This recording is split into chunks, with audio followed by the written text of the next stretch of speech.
been part of the That live should have been segment. I part of know, it. right? It should have, Damn. though. It should have. It should have. Oh Jesus! That would have been great. Who could put the helmet on the head? Who That put the sounds helmet so on gross. the head? Wow. Helmet on the head. That's what they would call it. I know. Helmet. It's like horseshoes, but you can't miss. Yeah. I'm not, you know what? I'm not going no further with that. I'm gonna leave that one alone. That's one game I do not want to play. Oh man, episode 97, man. 3 more away from 100, man. We're chugging right along. Before we start with the intros and actually start with the podcast, I guess I can wait till a few more people get in. Well, whatever. They'll catch it. Yeah, we got Ravens Nation already here, so yeah, and a few other he's like people. Ravens Nation in the building. I see what's happening. Hey, listen, I really appreciate everybody who came on Sunday to vent about what their thoughts about Madden CFM and just chatting in general. I didn't expect it. I really didn't expect anybody to come through because I mean, outside of the podcast, look at my numbers when I actually live stream games. You know what I mean? So it was actually pretty cool to see people come in and actually voice their opinion. DJ came in and after the halfway point, he added his 2 cents in, so it turned out to be a pretty good stream. Especially with like last minute, so I really appreciate that. Episode 97, like I said, we're 3 away from 100. Couple of topics on deck, but before we talk about those topics, let's get the intros out of the way. Bills, I'm gonna let you go first. What's been going on with you? Just prepping for this photo shoot Friday and fasting. I've been playing a lot of Call of Duty. I'm like a level 56 now. I haven't. I mean, I've been wanting to play the game, but I have not. After I did the campaign, I was just like, have not touched it since, and I need to. Yeah, I've played. Like, I unlocked the AK-47. That's how you know I've been playing. Right. So yeah. Other than that, just chilling, man. Yeah. Okay. What's up with you, DJ? Nothing much. Been enjoying some State of Decay 2. I don't know if anybody's seen it, but I accidentally started an episode with State of Decay 2 running on my PC, but I think I might just carry on with it. I think it's a good game to have a little series. Miguel almost busted his ass in the first episode, so yeah. Other than that, episode 97. The last time I seen a 97 was in our state championship year, 1997. We won the states in football here in Maryland, 3A title back then. So okay, 97 is a good number. Also part of a good decade. Yeah, the 90s was pretty dope. I can agree to that. I can attest to that. As for me, same old. Trying to expand a little bit on what I put on the channel. Like I said, out of the blue, I did that live stream. Very last minute. It turned out to be a success. I really appreciate people coming through. I think I want to do more stuff like that. Probably some vlogs as well. Get back on those. Still do some live. I just need to come up with a schedule. And that's something I want to work on. And outside of that, just once again, my son is here with me, and he's a little fidgety right now, so I know that he's probably ready to go sit with mom. So I'm gonna get with mom and let her know what's happening. And okay, don't pull my ow. Stop. Now before we get started, has anybody signed up for that trial for Disney Plus? I already have it because I have ESPN Plus. Mm-hmm. So I already have it. I just need to, just add everything else to it. I can add it to my iPad, or I got it on my PS3, I got it on my PS4, and I got it on my PC. I just need to add it. Yeah, but when it's on your 4K TV. Yeah, I heard it has like a really good image. That's when it really pays off. You put it on your 4K TV. Mm-hmm. Yes, I have a 4K. I have a 4K TV downstairs. As a matter of fact, I have ESPN Plus on that, so I automatically have Disney Plus. Yeah, you're gonna enjoy it when you put it. And on I got I have this 4K monitor as well, so I'll be able to look at it on both ends and just see how it goes. Already Ravens Nation asking in the Q&A, because Tuesdays are Q&A. He asked if any of us catch the Cowboys Vikings game. I mean, come on. I mean, what do you think this podcast is built on? I mean, we talk about sports and sports gaming. Not only that, we talk about picks that we had. Doesn't mean we saw the game. I mean, come on now. Who's making picks of the games? Who's not watching Bills? Are you doing that? Are you cheating? Me. I barely even watched that game. I could care less. I watched it. I'm about to say. I mean, I'm not going to make a pick and just like I'm going to look at a little bit of it at least. Okay, think about it. We make picks and we don't see all the games. Well, if you have Red Zone, you do. But I understand it. But on top of it, this is a nationally televised game. I don't care. There's no excuse. I don't care. I Cowboys, Vikings. They can go. Both teams can go to hell for all. Okay, so I see your reasoning about why not watching. I get it, but a nationally televised game, you would think that you would look at a little bit of it. I mean, if it's out of your market, it's out of your market. So, but nevertheless, if anybody wants to know about the topic neighborhood sports games, I'm gonna. I don't know if any other people want to come through or whatever the case may be. They better. We only got like 3 people. What? I know, like we always got, you got people out here like glorifying the fact that we don't get anybody here, so it's kind of justified right now. But nevertheless, we still got the best podcast in the world. So well, we ain't do no advertising today, just a little last second stuff. So none. I was working and down here. It's been rainy and it's been like really cold down here, so. Me driving, I just haven't had time to get on Twitter at all today.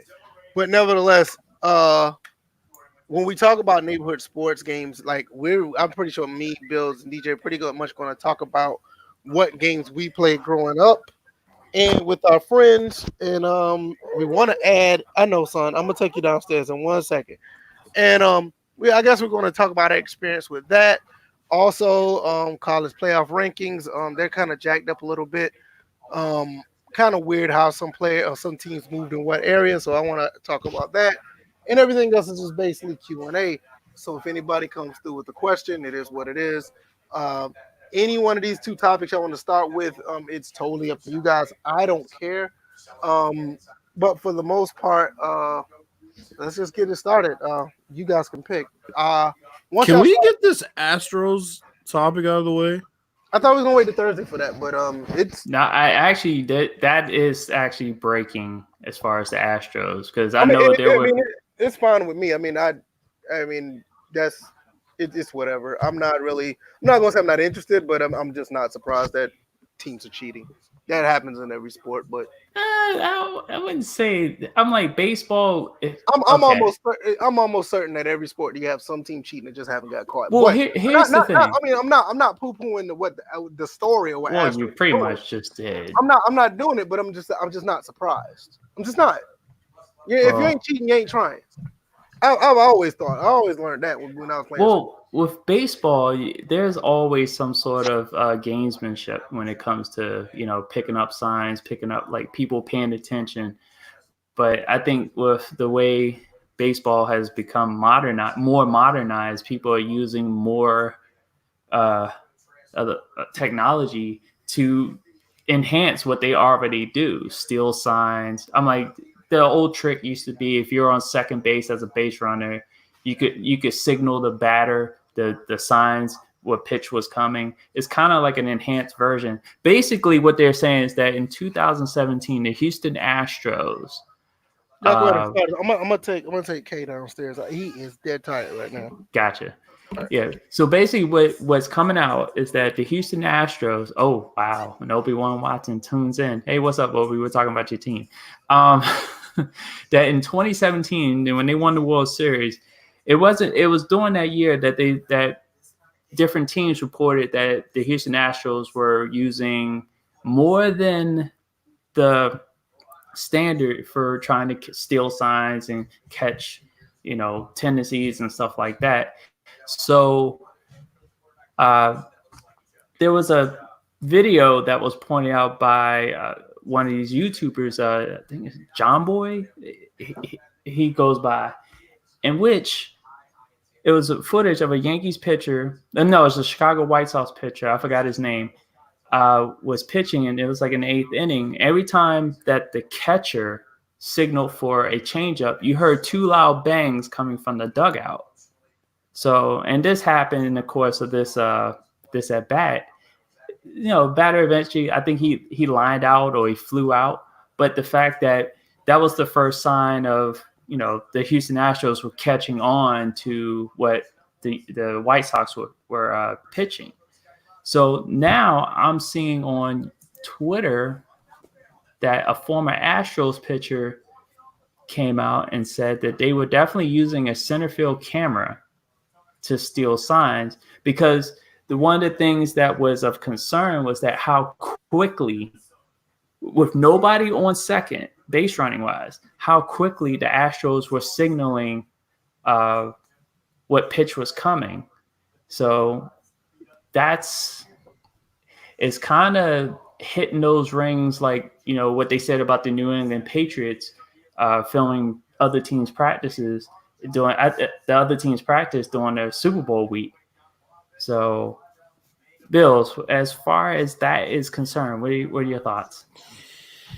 I mean, I believe every team steals signs in some form or fashion. But the thing is with this, it's like you can kind of tie their success back to the beginning of this. And, you know, that's what's funny about it to me. You go back to their World Series season, they hadn't really had much success prior to that. And then, you know, coincidentally, they start stealing signs in an egregious fashion. I mean, you're banging on the clubhouse wall twice.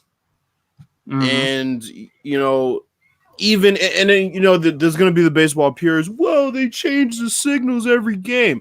Okay, but here's the thing. If you're playing a 4-game series against a team, it doesn't matter if they change the signals 4 times. After a while, you're going to catch on. They might not even change them game to game. So it gives a definite unfair advantage. And like I said, when you look at the success that the Astros have had, I can clearly see a direct correlation to this, because the timing, it's not convenient. It's not coincidental. They didn't start really coming together as a team until that year. That's when they won the World Series. Before that, they were just pedestrian, and that's being kind. So this is definitely a big deal. Yeah, and I want to see what's going to happen.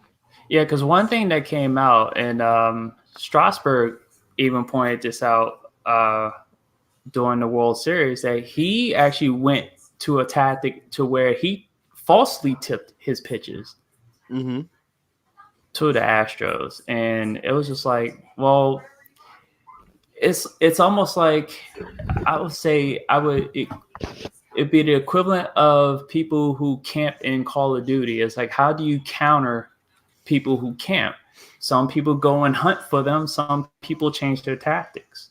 So that's basically what Strasburg, and that was his pitching coach that actually told him at one point that the Astros were literally going with the old-fashioned way of catching his tendencies. So he not only, you know, stopped tipping his pitches, but he started falsely tipping his pitches just to counteract what the Astros are doing, and you can see the results from that. That reminds me of when Ed Reed said in an interview that he purposely played a coverage wrong against Peyton Manning to come back and burn him later down the road. Yeah, I remember hearing about that. So it's kind of crazy. I don't know what type of consequence you can do in the major leagues. It's got to be something heavy-handed, man. Yeah, something got to be. I agree. Something got to be done about it. Because I could see a huge fine. I could see draft picks. Not really draft picks. It had to be a fine, a restriction. It's Major League Baseball, the way it's set up, you can draft somebody and they won't see the light of day until like 3 or 4 years later. So taking away draft picks is not going to really hurt. There had to be some form of restriction. There definitely has to be restrictions, and they have to be on a probation period after that too. Not just, you know, one-time penalty. I mean, that's serious shit. And like I said, you can directly correlate them stealing signs to their success. Because anybody who says that it's something petty, it's not something petty. Yeah, I think it's something very serious what they're doing, because it does mess up the integrity of the game. But like I said, I'm not don't get me wrong. Like I was telling DJ earlier, I'm not necessarily poo-pooing it, but when I see it, I just like shrug my shoulders. I'm like, all right, what's new? Like all 32 teams. No, that's football. How many teams in the MLB? 30? I think 30. Yeah, like all 30 teams on up and up. I mean, are we really gonna be serious? I mean, somebody's gonna be doing but that's something. what I'm saying. It's You know what I'm like saying? Somebody's gonna be doing something. But that's what I'm saying. It's like when you like to be one of the more recent teams that get caught doing this, there has to be like you have to be made an example of. And then then on top of that, you're gonna go through the rest of the league and we're like, all right, who else is doing it? Of course. Right. Of course. Right, exactly. But when you look at, like I said, you look at their success. Honestly, some people might say this is going too far. You got to then dig into the World Series. You got to dig into the whole postseason and see when they did it, because this might get really serious. Yeah, you can't just say, "Oh yeah, you won the World Series that year. That's fine." No, now we got to go back and look, because that's like people don't get. I don't think people who don't watch baseball or haven't played, I don't think they really get how serious it is to steal signs. Literally knowing what pitch is coming. You don't even really have to know the location, but knowing what pitch is coming, it's the difference between guessing and knowing. Right. Absolutely. There's a difference. Now, here's the thing. To be honest, I feel like, just like VF was saying at the beginning, I feel like every team in MLB does it in some form or fashion. But there's like a gentleman's way of doing it versus what the Astros have just been caught doing. Yeah. So it's just like, you can't use. And it was funny because you're talking about they're using a camera. They're using a live camera. Then that means somebody else in the dugout is using whatever it's receiving, wherever camera they're using, they're receiving it on their whatever device they're on. Maybe they're watching the game. Well, and then think about how much information you're getting from players that come over to the Astros after the fact that compounds it with the signs you already have. There's enough information that passes between teams just based on trades and free agent signings. Yeah, because I know announcers used to always talk about, well, the Astros got a runner on second. Be on the lookout. They may have to change a few signs. I'm like, it was. I think by the time it got to the ALCS against the Yankees, I think at that point, that's when the announcers were making it apparent that, hey, you need to watch out with the Astros because they're paying attention to this, they're paying attention to that. They weren't going to come out, and they talked about stealing of signs for a little bit and the fact that the Yankees would have to change up and do this. But I'm like, this is a whole new level, and this is beyond what it's supposed to be. I'm like, there is a level of stealing signs, but it's the Astros basically, to me, got caught beyond the way it's supposed to be. Because that level of stealing signs is basically like hacking into your opponent's headset feed to hear what play they're calling in the NFL. Right. It's like standing in somebody's huddle in the NBA. It's like having a mole over there. It's like it's really bad. And like I said, it's gonna be interesting to see what happens from here. Yeah, it is gonna be interesting. I'm pretty sure they're gonna. I wonder how quick it's going to be because it is the off season. So I wonder if this is going to be a swift action or it's going to be something that's going to linger. Is they're going to wait to after the holidays? It's just going to be interesting. But whenever they do decide to react, it should be something that's actually justified. It should be a harsh punishment. Yeah, it'll probably be over the winter meetings. They usually have those. Yeah, that's true. When they discuss things like that. So, and it's even more egregious considering the fact that people always talked about the Astros. Oh, they're a team that's getting hot. Well, maybe they're not getting hot.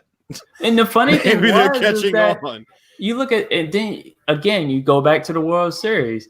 They won all their games. The 3 games they won were on the road. So. Yeah. A game to prepare and go over what you fucking recorded and come back, and it's like, I don't know, man. It's just so convenient, all this shit. But you know what? The biggest troll I've seen for the Astros like getting caught cheating was those last minute switch up videos you see. Oh yeah, that's right. Those but are the worst hilarious. part was the Washington one. They were doing it too. Mm-hmm. They were doing it in the Washington one. I heard before they switched to the other side. Mm-hmm. So yeah, this is. Yeah, not good. We'll figure out, and we're going to continue to talk about that down the road once the punishment comes out, or even if they have any extra commentary on on the process. So I think that's something that we'll definitely touch on. Yeah, like, Garrett Cole, where you at? Now would be a great time to hear from you. Right, but it's just that, like, for me, it's like I'm looking at the situation. I'm like, I'm not necessarily surprised, but yeah, something serious should happen. And it should be a harsh punishment. So I'm not against that at all. So, I know Pooh put in the chat. He wanted to know what's up with these neighborhood sports games. I know this is something we talked about right before we came live. This is going to be an indictment on some people because some people may not have gone outside and played with their friends. Some people who did go outside. Some people did not have any friends.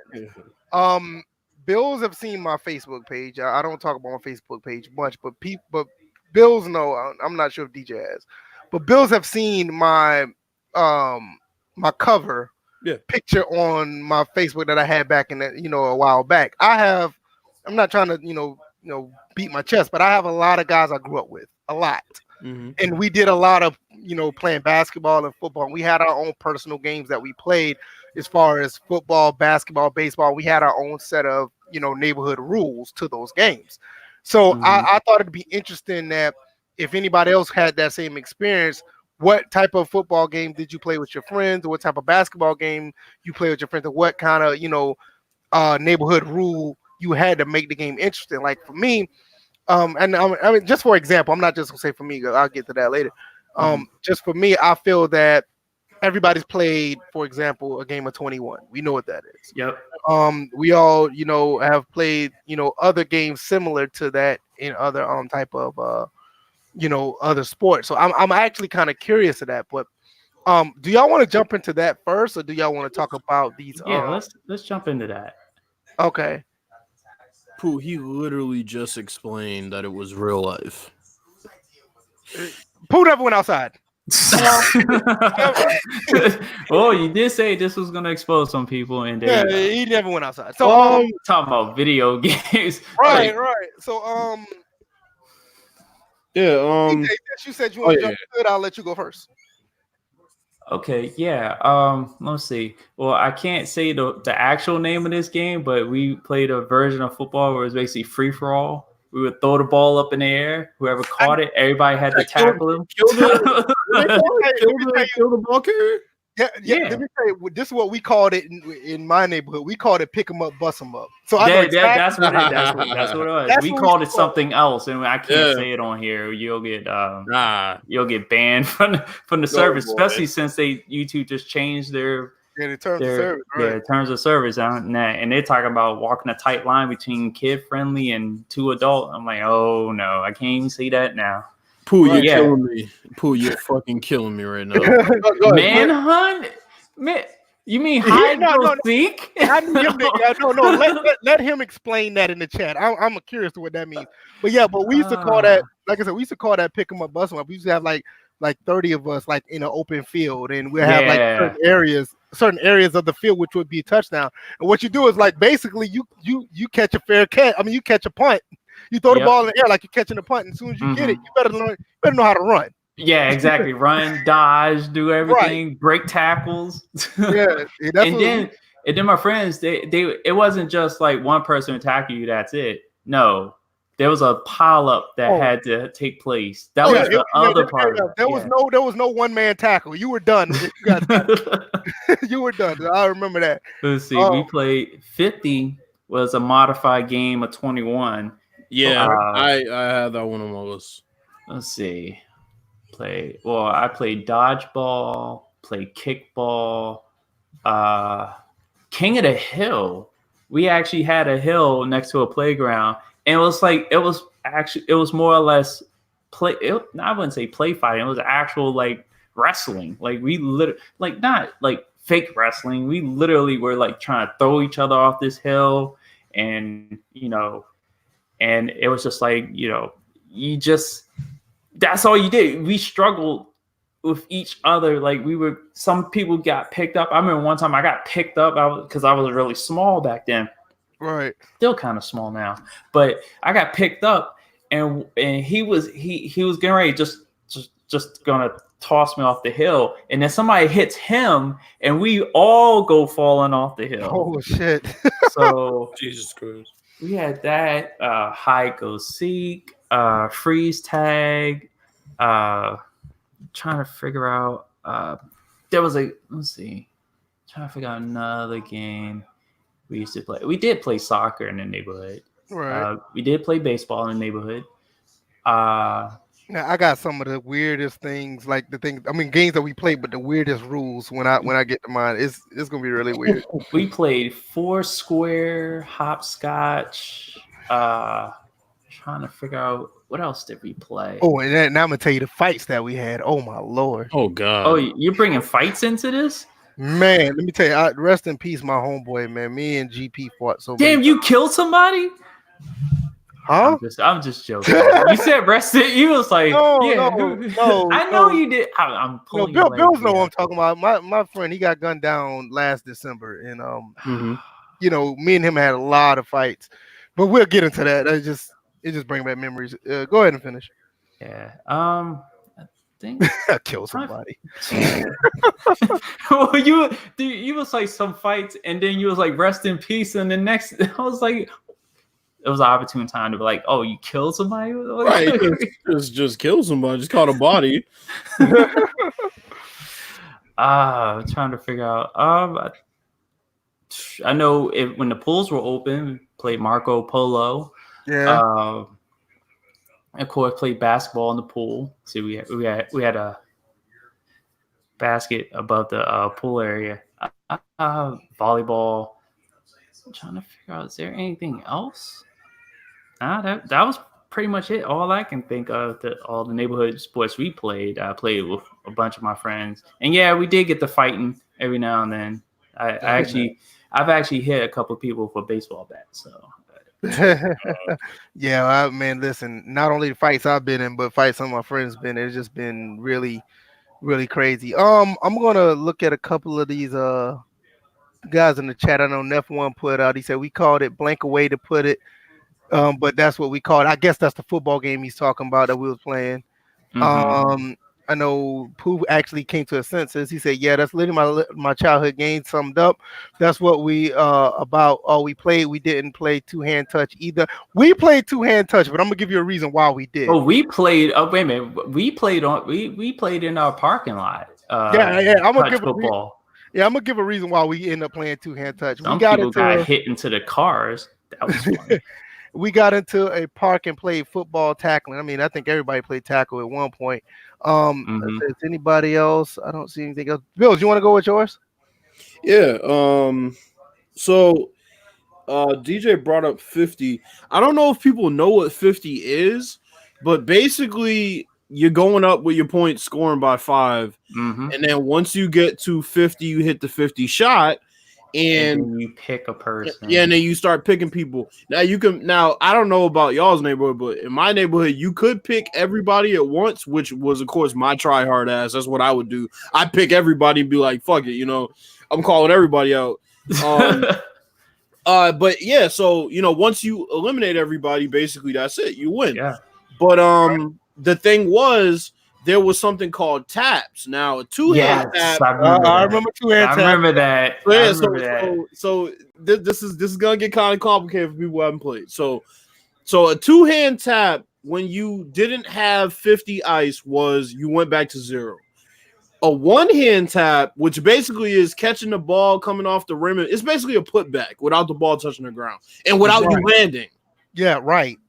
So we played to the point where we started eliminating people. So right, yeah. So a one-hand tap means you're out. That's if you don't have 50 ice. If you have 50 and ice, then you go back to 0.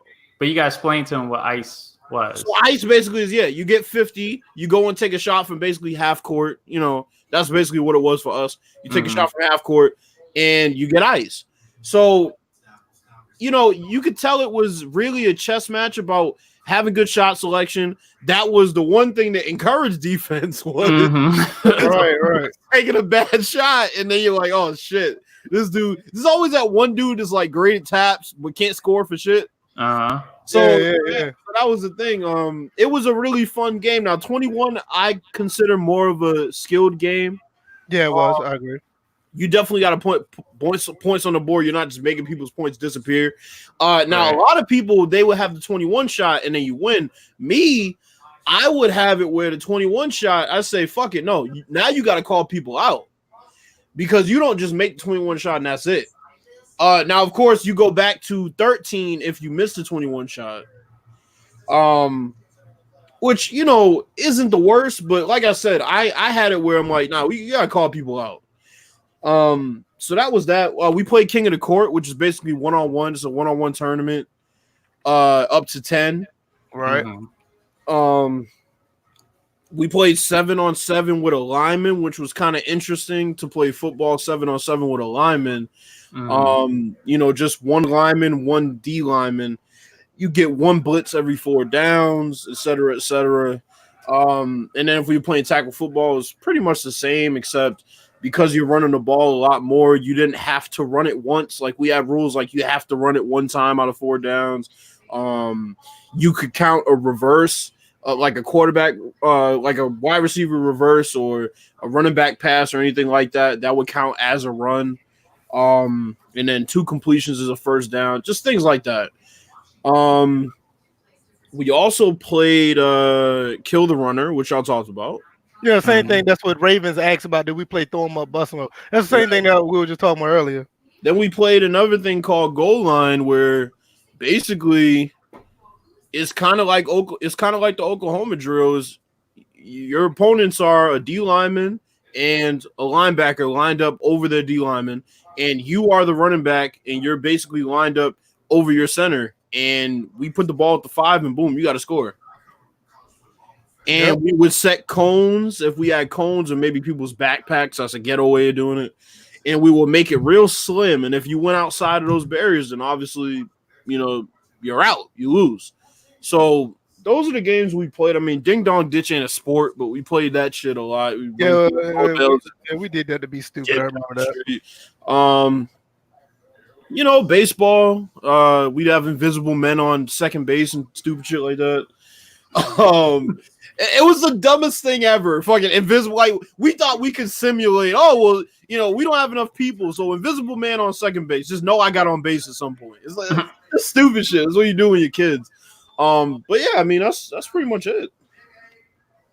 Right. Oh, I mean, listen. Like I said, we just talked about pick 'em up, bust 'em up, played that. Get back to the 2-hand touch. The reason why we played 2-hand touch because on the street that I lived on, well, the street behind us, we lived on. Pavement. Yeah, we had pavement. Mm-hmm. So, but the thing about it was a more advanced road. Well, it was a more advanced street where like the curb was actually raised a little bit. Oh, so okay. we had a legit sideline. So there was no, there was no disputing about what's in or out as far as what's on the sideline. So we used that, but what we did, we used that to play 2-hand touch. Every game went to 49. If you were down by 21, the game was over. Yeah, we did that too. I'm trying to think if any other rules out of that.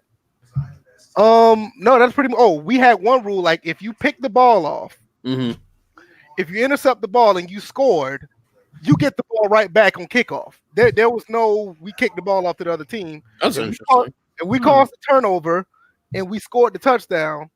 They don't get the ball. We get the ball again, like kind of like a safety, but it was a touchdown. So we had that. I think that was the only rule in 2-hand. Now I have a question for y'all before you go any further. Okay. Now, did both of y'all exclusively play Make It Take It? Yes. Yes. Basketball?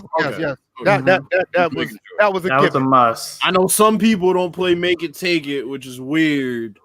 It's probably the participation trophy. Yeah, you score and then you get the ball. No, fuck that. No, it's like I ended a game with no one scored because of that.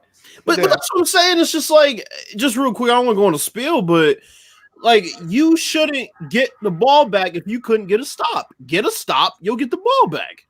Yeah, it's the same difference. Like we said, if we took the ball from you and you don't get the ball back when we score a touchdown, if you can't stop us getting a touchdown, you're going to end up being down 14 points because we're getting the ball right back and scoring again. That's what I'm saying. 2K fucked up their street mode with one-on-one when they took it from make it take it to you give the other guy the ball. It's like, no, fuck that. If we're playing one-on-one, you need to stop me before you get the ball.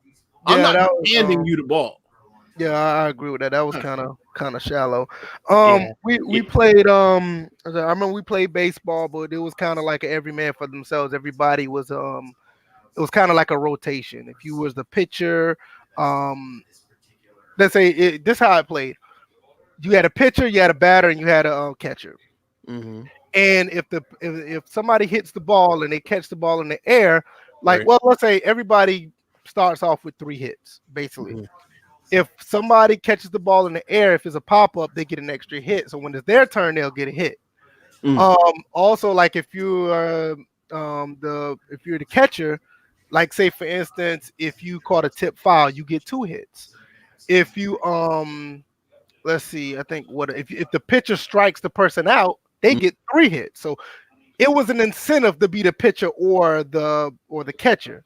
Right. And if it was in the outfield, obviously if you catch a fly ball, you'll get an extra hit. So once that person runs out of hits, it basically rotates.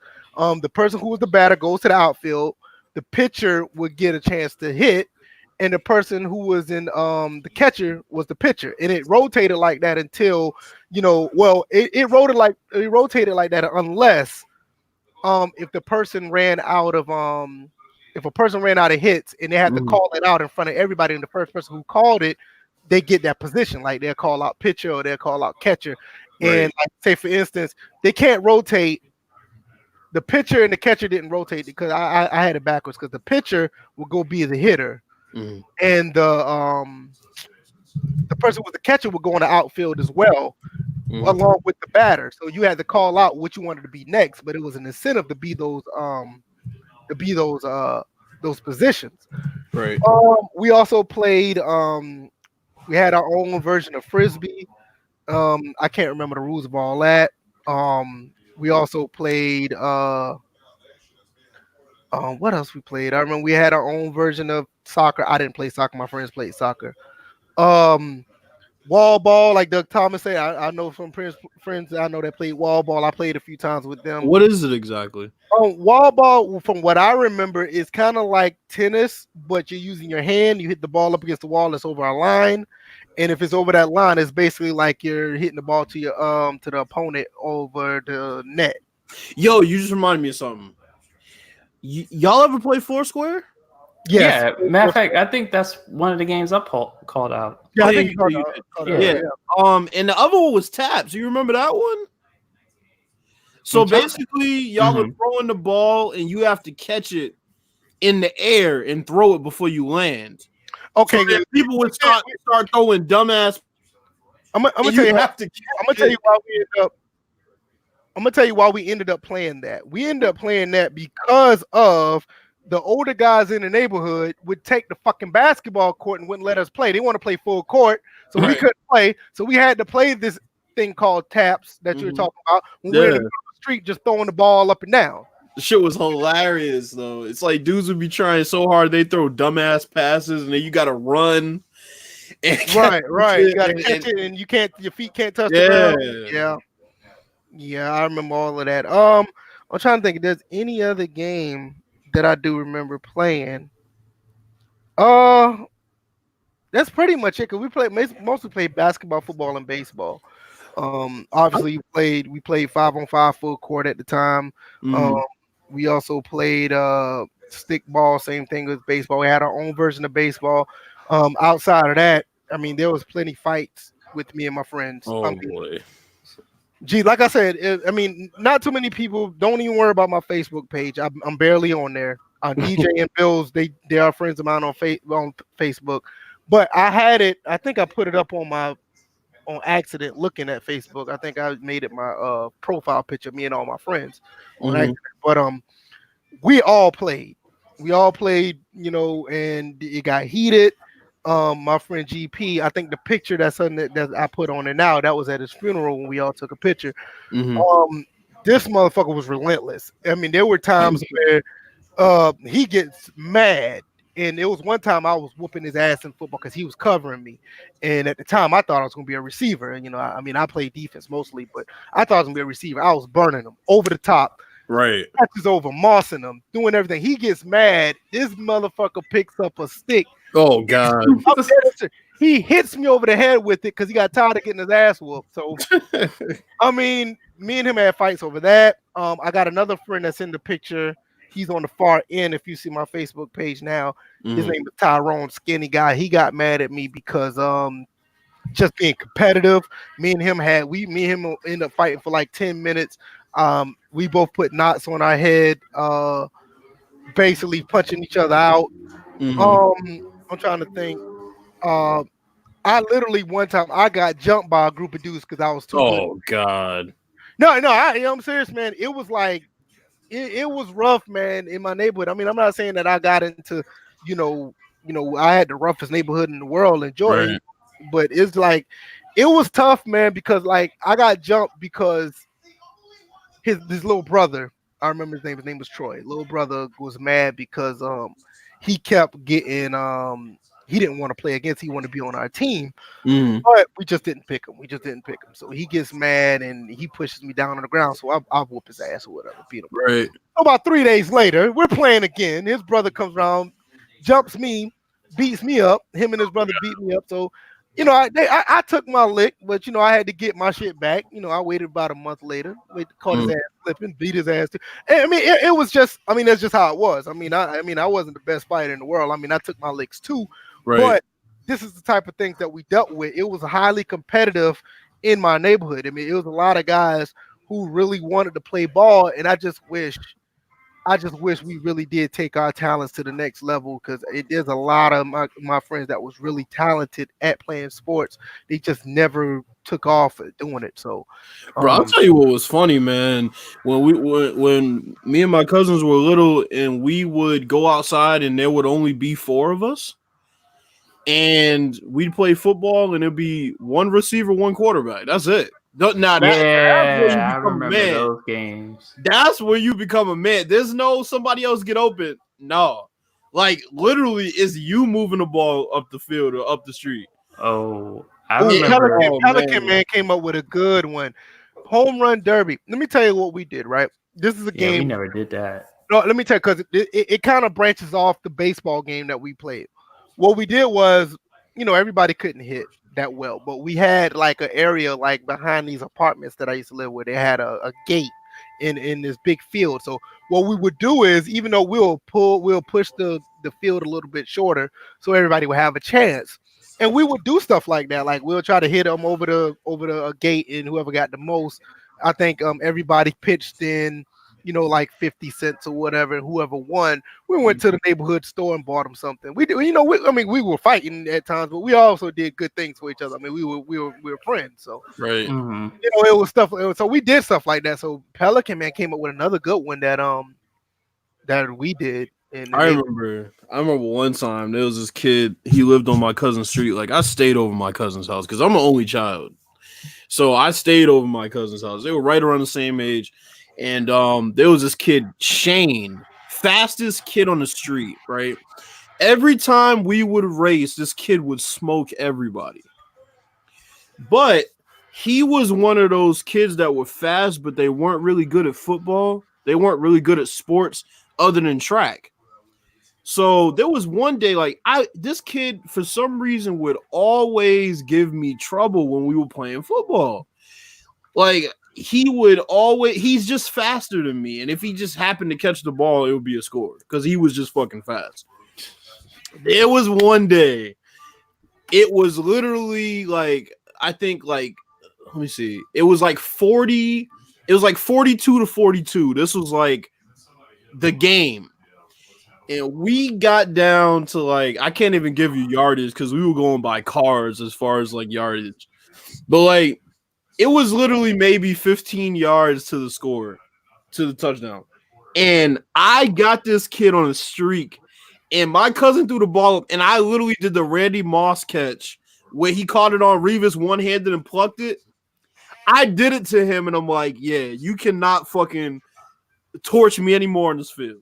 Like, that's breaking all your fucking pride right there. Like, I redeemed everything. Let me tell you something. Just like I'm gonna put this on the screen because I know a few people may not have seen it in the chat, and I'm gonna let people. I'm gonna let that linger right there for a second.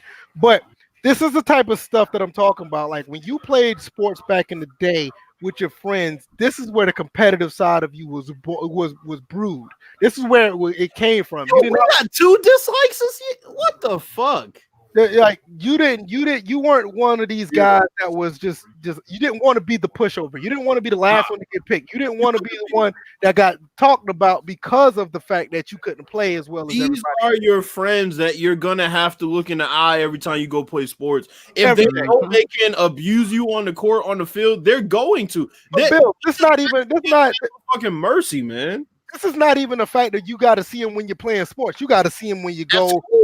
Go ahead and see him at school, when you just hanging out in the neighborhood, when y'all just want to chill out and talk. The first thing coming. It was pride, right? It was just that's what I'm saying. It was like, and here's another thing: kids will never see in this generation.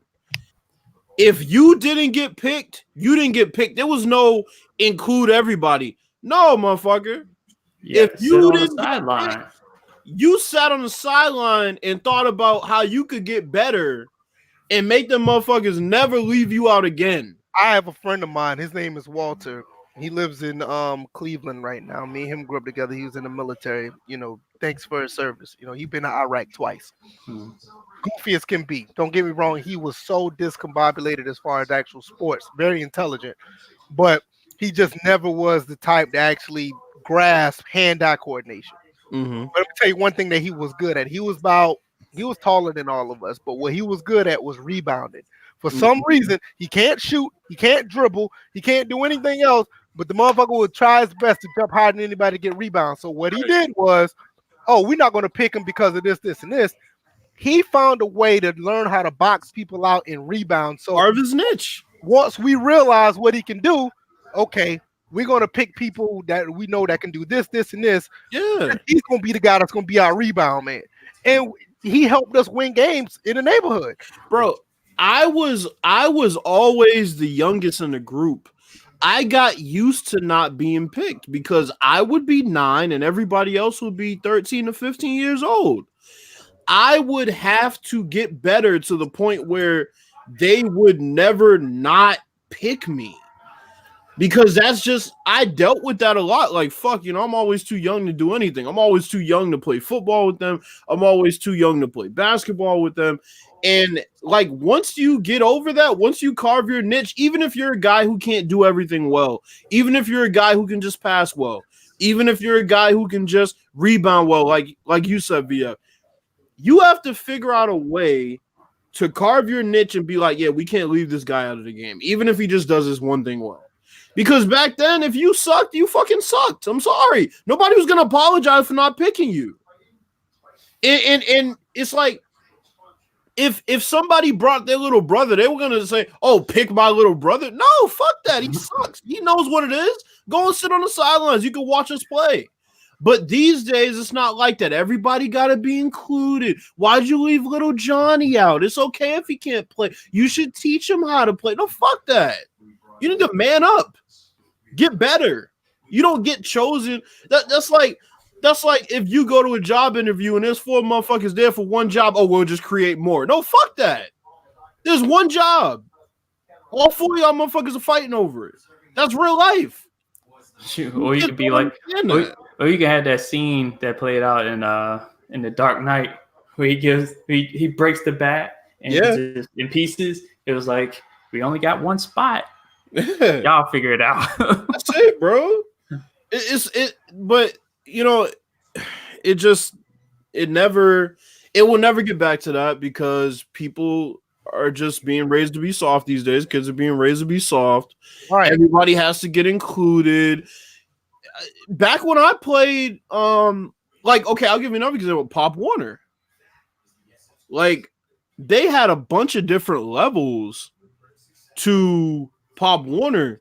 But if you weren't good enough to be on the B team, you weren't on a fucking B team. Period. But this goes back to what Doug Thomas says. But see, that's what made us tough. Competitiveness we had to go through.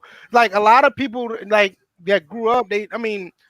I'm not going to knock anybody who's like grew up in the 2000s. I'm not doing that because I will. A lot of people grew up in the 2000s just did not.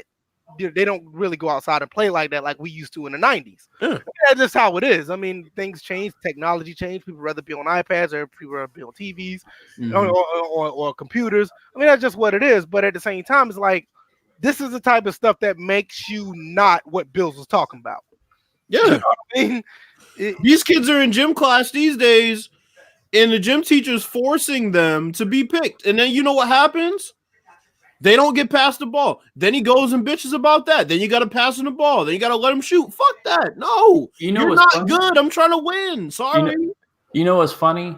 Because speaking of gym class, it used to be the girls that would be the ones off on the side, not trying to be involved in the activities. Now it's like everybody. It's no longer even a gender issue of who's standing off on the sideline, possibly in the gym class. Because even the guys are like, I don't want to play. I don't want to get dirty. Even in my generation, and I was the tail end of all this bitch made assness. Like I was the tail end of everybody being made tough, and they grow up being somebody who's fucking mentally tough and not a little bitch and snitching to the teacher all the time. There would be kids that would sit on the sidelines and think it was cool to not play in gym class, even when we had it in high school. Yeah, you know what happened was then you had to run that fucking mile. Oh, and you regretted it, and then you had to do a certain amount of push-ups, and you fucking regretted it. You had to do a certain amount of pull-ups, and you had to regret it. But see, that's the other thing. It never gets revealed how long it took certain people to do the mile. You know, we're not going to talk about how it was 20 minutes for certain motherfuckers to do the mile because they didn't play in gym class all year. They got allowed to they were allowed to just sit on the sidelines in the bleachers. It's bullshit, bro. And that's where this comes from. Just kids being raised as just chumps, yo. Oh, he didn't pick me. I'm going to go tell my mom. See, and then also gone are the days where kids would just, if they wanted to get better, sometimes you had to be by yourself. Exactly. A lot of my development came from when I was just by myself. I'm like, I technically I was the only child growing up here in Columbia, but it was like one of those things where as far as my baseball skills, I played shortstop. How did I increase my quickness, my agility, my range playing that position? Well, I would go to a middle school get like one of those like lacrosse balls. I would throw it. I would warm up, just throwing it in front of me, fielding on that, keeping the glove on the ground. Never scooped it up for anything, even a bounce. I would use my body for the bounces. Another loser disliked our podcast. Jesus. No, it is exposing people. We already know what it is. But look, listen. That's another thing, DJ. When you play baseball, we didn't have gloves. I mean, we learned how to do, scoop the ball up and throw to first base, and the first baseman had bare hands. And I did that too. But then I would progress it to throwing it to the left, throwing it to the right. And then sometimes I would bring another ball. It's we call them like the super balls. So you would throw those could go anywhere. Right. Go on. So yeah, I would learn to anticipate and stuff like that. And then, talk about basketball. I used to go out there, take jump shots, layups, jump shots. My base, I think the first shot I'm still pretty much consistent on is that baseline shot. That was my first shot I learned to hit consistently. And then after that, I just expanded from there. But see, it's like I say about when I'm singing by myself. When you are playing basketball and shooting around by yourself, you can't lie to anybody. Let me get a few Let me get a few quotes in from the chat. Doug Thomas said, when they said they suck, it didn't make me hurt. It made me work. It made you want to play better. Yeah. You don't want to be the guy on the sideline watching everybody play. Yeah. You know what I'm saying? And also Chris Thomas, and this is another thing. I mean, we can end it on this, but not right now. But I want to talk about this because this is a really good point. Chris Thomas, not this one. Where is it? Where did it go? Here you go. He said, when I was 7 years old playing tackle football with teenagers, nowadays you won't see that now. But but that's another issue that I'm gonna get into shortly. Why you won't see stuff like that nowadays. And also Chris Thomas said street football helped build the toughest. Now that right there, that is probably like the most biggest fact about all of this. I don't care what sport you played. If you played baseball, basketball, you could put soccer in this too, because soccer is probably on the line with street football.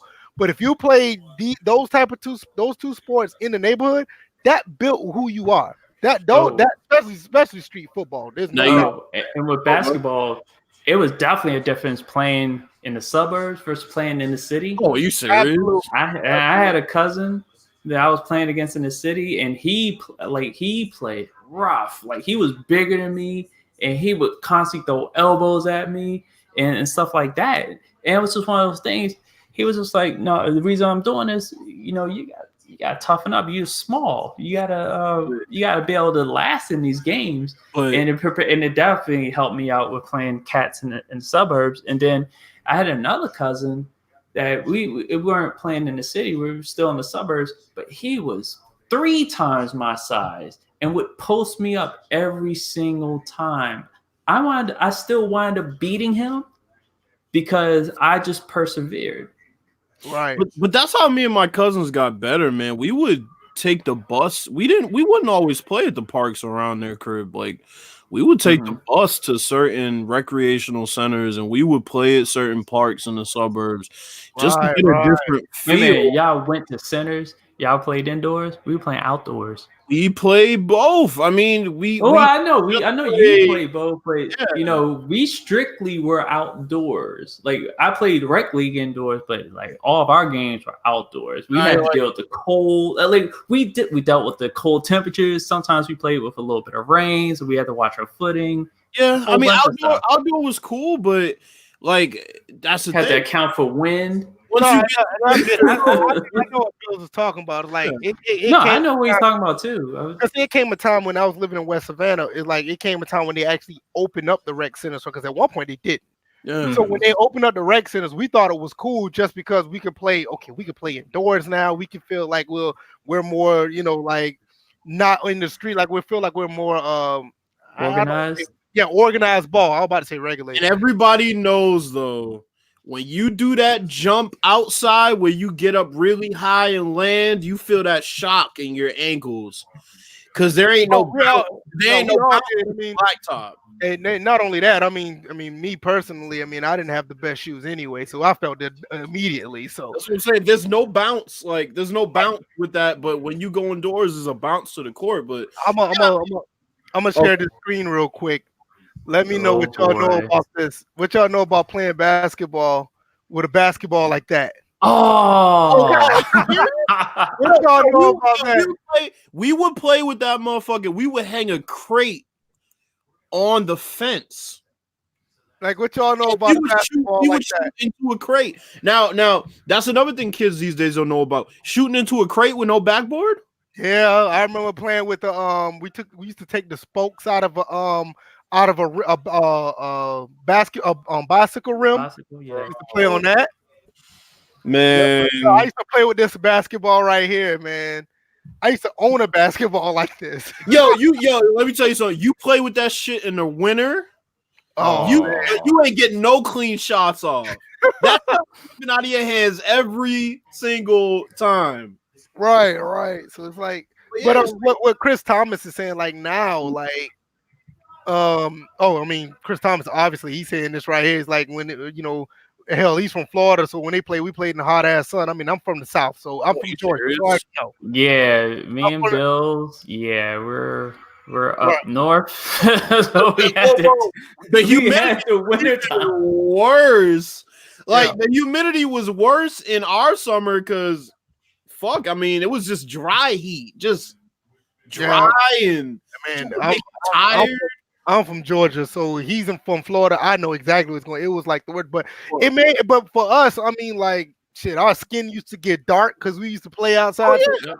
It was bad, and my mom was like, "You've been out in that damn sun too long." I was like, man, I'll tell you. Drink some water. I used to drink water straight. I used to drink water straight out the damn fountain. In the house, I used to go cut on the spigot, that's drinking straight out and run right back outside. I'll tell you another thing. My dad was from down south, and when I would go down to visit his family, I would run through the woods. That's where I got a lot of my agility and anticipation. Yeah, that's another thing we used to do. Running in the woods. Run through the woods. Like tag in the woods too. Yep, that too. That shit was dangerous. Yeah, absolutely. Because in the south, because down here in the south, man, you go in the woods, you gonna find some animals. Some of you ain't gonna find some animals. You're gonna find a lot of thorns. Yeah, thorns. Yeah, all that shit. What Chris Thomas was saying earlier is like basically saying like, you can't do that no more. I mean, it sucks because nowadays you got these nasty ass people. Like one reason, like we was talking about Sunday about and I don't know if you was here. You wasn't here, Bills. We was talking to the chat about actually debating if we're going to go use cameras. And you're gonna go. All of us just use cameras on the podcast. Right. Like I know I would. I'm for it. But if my son is here with me, I would not go on camera because nowadays you got kids out here that can't play outside because you got nasty ass motherfuckers want to snatch kids up. Definitely. You got pedophiles that want to look at kids. You just can't take your kids to the park. I remember when I was 5 years old, I used to go to the park, and I could hang out on the park with people all day as long as somebody out there. And my mom never had to worry, or my dad never had to worry about. Worrying about if I'm going to get kidnapped or some shit. Like nowadays, you can't do that shit because, you just got nasty ass people in the world. And that's another reason why, kids like my son or, other kids that are around that, that are like babies now, they're not going to be able to experience this type of stuff unless they do go to like indoor gyms and stuff like that. And even then, you have to be there with them. You can't just leave them there. And see, the other thing that's different about this generation is like the kids that take basketball seriously now are treated more like professional athletes than ever before with AAU and all these different leagues.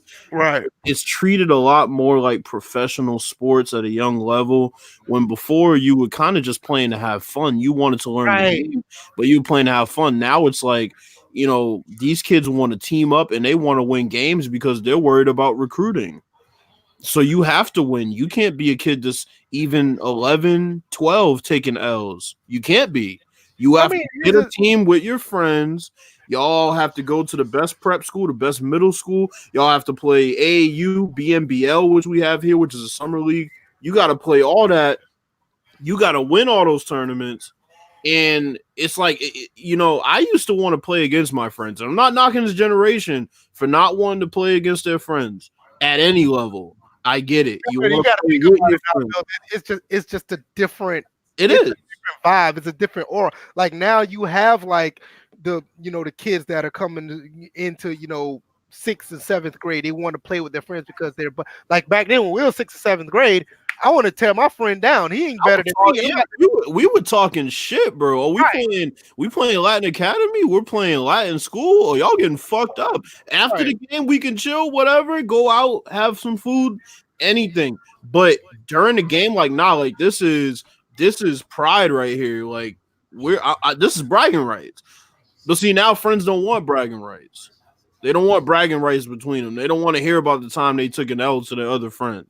Right. And I mean, I get it because, like I said, the whole demeanor of playing with your childhood friend is different now. Like back then, it was like you had fun, you grew up together, you learned you literally had a brotherhood with those guys. The only time I played it with my friends on the same team was when we were playing kids we literally did not know. Right. That's when we were like, all right, we got to gang up on these motherfuckers because we don't know these dudes. Yeah. I mean, that's when your neighborhood was up against another neighborhood, or if you played recreational ball in your neighborhood, you go to another neighborhood and play them. Yeah, it's different then. But outside of that, we about to go on this court Saturday and it's on. Doug Thomas brought up another good point. The trash talking was much different back then too, because now a lot of shit's off limits, but back then there was nothing off limits. No, it wasn't. I mean, that's how some of the fights would start. It wouldn't always be hard fouls. Exactly. That's exactly how I end up with. And 9 times out of 10, it wasn't necessarily because I was beating them on the field. I took L's on the field too, but it was mostly the trash talk during the games what caused us to end up fighting. It was the best because it was, even though we ended up fighting, it was always mutual. We did not like each other because of what we was doing on the field or on the court. Outside of that, and we would take up for one another if anybody else stepped to one of us. I mean, it's just how it was. I remember a game I played about 6 years ago on Memorial Day, and there was this kid that tried to tackle me, and in the flow of the game, I said, "Get the fuck off me, bitch!" Right? And I noticed I said it in the moment, but then after the game, everybody was like, "Yo, you called this dude a bitch." It's just that's how the competitiveness goes, though. Like, but now you can't do that. Now it's like you take it personal. It's like I can flip that switch. Like when the game's over, when we're done playing. It, though, it necessarily, people say flip a switch nowadays because they feel like that. Back then, it wasn't even a switch. It was just nature. You would talk shit to your friends, but at the same time, like, all right, let's go get some chips at the store. But that's what I'm saying. But that's being able to flip that switch. Now people can't separate on the court from off the court. That's why you see beefs. Petty ass beefs form from basketball that turn into shit that it really shouldn't be. I mean, me and my best friend of fucking close to 15 years, we've said all kind of shit to each other during the game, and after we will laugh about it like, damn, you really said that shit. But it's different, man. It's different. Nothing was off limits back then. Mamas, their appearance. None of that. Nothing. If you had a problem with it, if you had a problem with it, beat me on the court. Beat me on the pitch. That's it. Or you can scrap about it. Right. And then on top of that, and after you fight, you take your bumps and you call it a day. And if you walked away and went home, you were known as the community bitch. That's what you were. Like, yo, you punked out. Like that dude. That's just how it was. I mean, I told you the fights I was in, but to this day, I mean, I'm friends with them on Facebook. When I go back home and see my people, I go hang out with them. We'll probably have a beer or two. I mean, it is what it is. I mean, we even talk about it. Yeah, remember that time you caught that over the shoulder pass? Yeah, remember when I knocked your punk ass off and scoring that touchdown? Right. That's just how it was, Now it's like, remember we do that alley-oop to each other? Like, the fuck? Right. Oh, that brings up something. I remember we were at some person's. We were at one of my friend's house, and he had one of those portable rims, and they brought it down so everybody could dunk or whatever. Right. Yeah, I caught 2 bodies that day off an alley. Yeah, we did that shit a lot. We dropped it to like 9 feet. Yeah, it was just funny because it was just like, my friend, he had the ball and he just lobbed it up there, and then I caught it one-handed. I think I'm trying to remember if I crammed it one hand or two hand, but both of them went for the block. No, I was two-handed. So it was like a 2-hand dunk off the alley-oop. And caught 2 bodies that day. My friend Don, he was the only guy in the neighborhood that actually had a basketball goal like that. Let me tell you how old school it was. He had it in the grass, but we played in the grass so much that little area where we played was just straight dirt because we played there so much. I mean, we played there so like Don already know. Like his dad, Mr. Davis, he would come over there. He'll be looking out the window. We out there like maybe 8 o'clock in the morning, just shooting on the job. He's like, Don, your goddamn friends outside again. with the low rim. So we would go out there and play with shoot. I remember this dude named Irvin, and he was like, he was a little cut up for his age. I think he used to lift weights, him and his brother Sam. And he would always try to dunk on people. And that's all he would do, man. I mean, he got GP, recipes GP. He got GP. He got my friend Walter. He got Tyrone. He got Ronald. He got everybody. He done got me a couple times, but I got sick of that shit. I was like, fuck this. So he's like, you gonna stand there, right? I said, damn right, I'm gonna stand there. I blocked that one dunk, but I felt like a legend that day. But I ain't gonna lie, the next day that motherfucker dunked on me again, man. But that one day though. Nah, there's no chaos like having 21. I mean, I'm sorry, having 19 and 21. There's no fucking chaos like you that. got like two. You got like 3 or 4 people with 19. Bro, fuck that. You got like 6, 7, 8, and they're all checking you. I remember, man. You get the Kobe Bryant mentality then. They talk about Mamba mentality. That's the Mamba mentality right there before the Mamba mentality existed, yo. Yeah, man, I want to get Irvin. I got Irvin one time, though. He dunked. I got his ass one time, but that next day he got me, though. I ain't gonna lie, man. I can't get over that shit. I did dunk on him a couple times, though, but that one day I felt like a legend. But that motherfucker got me. I'll tell you the other thing we used to do as kids, like, nobody on my middle school team could dunk, but we could all slap backboard and lay it up. That's what we always do. That was the equivalent of our dunk. Like, if somebody tapped on you, boom. Like, that was a dunk for us. Yeah, and I remember we used to play like that with the it was the best if you had like the metal backboard because you could hear it when you slap it. Mm-hmm. The best, but chain net. The chain nets were ain't no switch like a chain net. I don't even think they even make those anymore. They might. They probably don't because they're not weather resistant. Yeah, that's true. I'm gonna look that up on Amazon, man. I don't know. Man. I'm gonna look that up because I don't think they make them anymore. Chain nets were so dope, basketball nets. Oh no, they still make them. They still make them, yeah. They still make them. Okay. Double rims. Oh God. Nah, them double rims can go to hell, man. Let's talk about a few of these guys in the chat real quick, and then I guess if y'all want to, we can go to the picks before we go to we do the picks Thursday, don't we? No, we do the reviewing. Yeah, we do the results. We do okay. We do the results before we go to the college playoff. Let's see. Pooh said he's happy he was born in '96. I'm not putting that up there. Pooh said, laugh at me if I told you my whole childhood was just straight up gaming. Yeah, you're a nerd.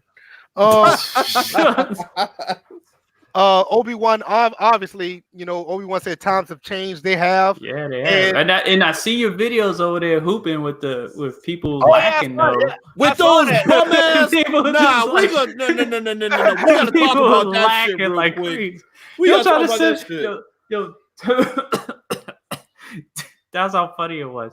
This man has teammates try to set a double screen, like a double-sided screen.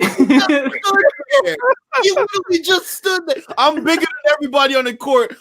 You know what? That motherfucker probably a football player. That's what he is. That's how football players act. Oh man, it was just hilarious. I was saying, but you know what? The fact that they're thinking about setting picks way different than when I was playing basketball. Because I had to create picks off of other people inadvertently. So you got to get close to them and get right. Nobody played that kind of ball on the street ball. It was like look, I did the Reggie Miller double screen run multiple times in that game. People hated guarding me. Look, pick and roll wasn't the thing when I was little. Like we didn't even see it on TV really. So let alone doing it in even if we did, it was like we didn't do it in real life. We were just like, okay, we're just gonna play ball. We had that one play in youth league basketball, the 1-5. He called it the 1-5. It'd be a point guard with it'd be a pick and roll with the point guard in the center. That's the only time we practiced pick and roll. There was no hedging. There was no way to defend it. It was literally just figure it out. All right, man, people loved me when I played point guard because I would get it down. I would get it down to the post, but I would cut off of it. I was always running. Yeah, I couldn't stay still anywhere. And there's another thing that Pooh said, like you rarely see kids outside. Now let's go back to what I was saying earlier. It's like you can't have kids outside now because you got nasty ass people out there. But you know, more importantly though, I'll put it in perspective like this. When I was younger, I would go outside and try to do what I saw Michael Jordan do on TV. Now these kids go to 2K to do what Steph Curry does on TV. That's another thing too. Yeah, because I hear kids talk like when they talk about a certain jump shot, they yell out jump shot numbers. Yeah. The animation number. I'm like, like, bro, get out of here. Obi-Wan also said chain nets are the dopest. I swear double rims are trash. I second they all suck. that. No. You had to adjust and make sure your shots hit No, dead center. because you don't yes. No, Because I listen, played on listen, a whole bunch of double rims, we and went to- if we you went- hit any part of that rim, you knew it was coming out. we went Instead of double bitching rim, about the fact it was a double we went rim, to you gym. just shot better Go ahead. and went aimed to for the. No, if we went to a gym, if we went to a park and they had double rims, we did not play. Fuck that. We're not. Here's why I hate That was the double. next level No. challenge was No. a double This is rim. why I hate double rims. Double rims are bullshit because when you go to college, you go to high school, and you play inside, they ain't no bullshit double rims. So fuck those double rims. Don't get me wrong, But the thing is, you wind up your aiming is a lot better when you No, shoot. I agree. I agree with that, DJ. It does help, but it makes it frustrating at the same time. We're out there trying to have fun. I Fuck wasn't off. frustrated by a double rim. It's not even that. I wasn't. He was that guy. Like, come on, guys, let's keep playing. No, it's BF. It's No, not even. we all no, kept no, playing. no, I wasn't that Here's guy. the We thing. all were that. Here- all them here's the kids thing. playing on the double rim. Here's the we thing. purposely played on the double rim. All my friends would complain about the double rims. I'd be the only person that didn't complain. But now that I look back at it, it's stupid because nobody plays on double rims in high school or college. They tried that double rim shit when they built the basketball court in our neighborhood, and I was young when that happened. But the big kids that was a little bit like, they were like 5-6 years older, they told them take them shits down or we're gonna take them down ourselves. You better get good at finishing at the rim because Hey, that's what it ended up being, a fucking layup fest. the bigger kids in my school, I'm not my school, but in my neighborhood said, y'all take them down or we're gonna take them down ourselves. Rims. Right. What happened was they went to go get the regular rims and they put them up Didn't there. want your feelings hurt because you thought you had a shot. You thought your jump shot Shit, was no, wet. that don't got shit That to was do a with it all. dried in the Sahara Desert. That don't No got double rims. Right, exactly. I'm gonna put his quote up as soon as we finish. I mean, as soon as it pulls up on StreamYard, because he makes a really good point. I agree. We're gonna circle back to something after we do these picks though, because I got something interesting to talk about. It might be an interesting topic. I got one more question from Blue. It has nothing to do with none of this right here. I'm probably the only one that understands this one. He said, VF, is it all right? I want your thoughts on Terry Bogard and Smash Brothers, even though you don't play Smash at all. How do you feel about him being there? Do you think people want to play Fatal Fury? All right. I like the fact that Terry Bogard's there because he's getting the exposure that he deserves because SNK has some great fighting games. Do I think people want to play Fatal Fury? That's up to them. I don't think it's the same. It's not the same as playing as Terry on Smash, but I do believe that if you play Fatal Fury or King of Fighters, I actually prefer King of Fighters 98. If you play that game and you're willing to play 2D fighting games, I think you will enjoy playing with Terry Bogard. But at the end of the day, I really like the fact that he's in the game. Not only that, the SNK crew in general is a very good it's a very good genre or fighting characters to get into. I highly recommend it. Anything else you wanted to add, Bill, before we go to the results? Nah, I got something I'm gonna bring up after we do the. Okay, one more thing. Pooh also says he'd rather shoot on using a crate than double rims. I agree. All right, that's cool. Let's pull up the NFL stuff and let's look at these scores. Sugar doesn't go in grits. So I was watching a Spice Adams video just now. And he was talking about people. He's talking about people who put sugar in grits. That's some bullshit. You put sugar in grits, delete me if you have me on Twitter. I don't necessarily put sugar on grits, but I know people down here. He said yes, it does. We put salt and pepper on our grits down. Salt and pepper and butter. That's it. Right. That's it. I know people who do it, but I don't agree with it. Yeah, just like I know that it is perfectly legal to put pineapples on pizza. I'd rather put pineapples on pizza than put sugar in grits. I'm here for that. My wife does not like pineapples on pizza, but that's more for me. And I haven't tried it, but I would try that before I put sugar in grits. That's just fucking blasphemy right there. You must be a northern kid that got introduced to grits late if you're doing that bullshit. Anyway. Let's talk about week 10 in these picks, and then yeah. All right, so first is a Thursday night game. We got the Chargers and the Raiders. We all picked the Raiders.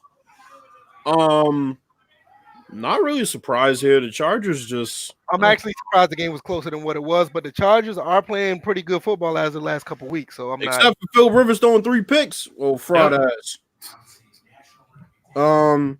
Derek Carr, 21 for 31, 218, 1 touchdown.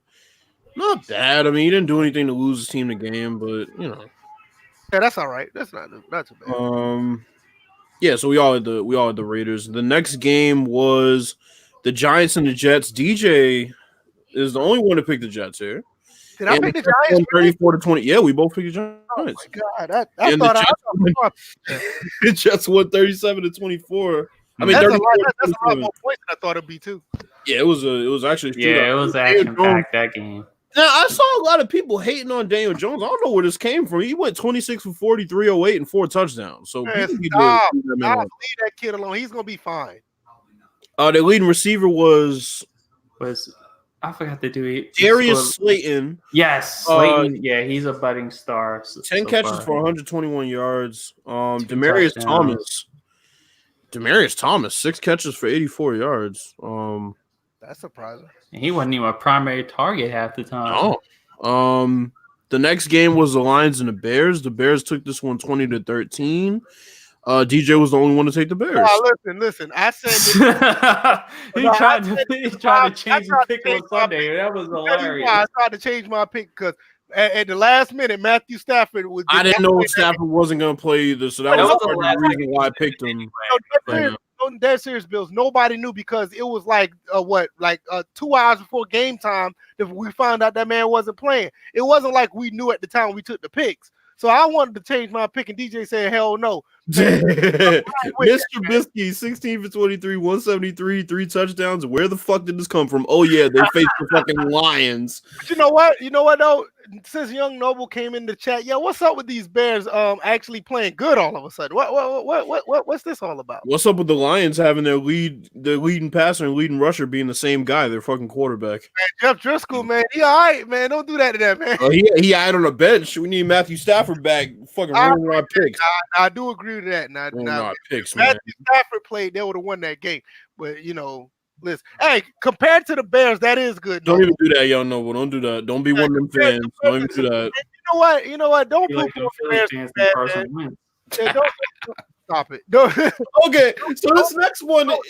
Don't poo-poo on the Bears too bad. They're 4-5 now. It could be worse. It could be much worse. It could be the Browns. But all right. So this game is really funny in particular because I was trying to talk some competitiveness into existence with this game. The Ravens faced the Bengals and beat them 49-30. I told you. Now, DJ, that not to be a trap game. DJ picked the Bengals. I wasn't about to go that far, but VF was the only one to call a complete and utter blowout. Yeah, I said they're going to lose by at least 3 touchdowns. I said that. Lamar Jackson put the ass on a spin cycle. Yeah, that was nasty. Marcus Brown, at least one of the Brown family are playing in the league. He had 4 catches for 80 yards. I don't know what's going on with his dumbass cousin, but whatever. Dead serious. This is a very dangerous team. I'm not saying that they're going to go far. I'm not saying they're going to win the Super Bowl, but this is a very dangerous team. And you have to take care of. You need to, not take care of. This is a team that you really need to watch every week when they play somebody. The so-called gimmick offense, the Patriots fans said, but whatever. Yeah, you need to watch this team. I'm dead serious about that. Andy Dalton didn't play. Andy didn't play, so it would have probably been like 49-28. It was Ryan Finley. He went 16 for 30, 167, 1 touchdown, and 1 interception. That's Mark Sanchez numbers if I've ever seen it. They got out. Oh yeah. Joe Mixon went off. Yeah, 30 for 114. First off, a running back getting 30 carries in this generation. right. It's crazy within itself. It's like Ricky Williams type shit, but they got outscored 21-0 in the third quarter. That's just yeah. Before you go to the next one, I'm gonna do this. Let's see if I can pull this up. Pooh asked a question, and this is almost obvious.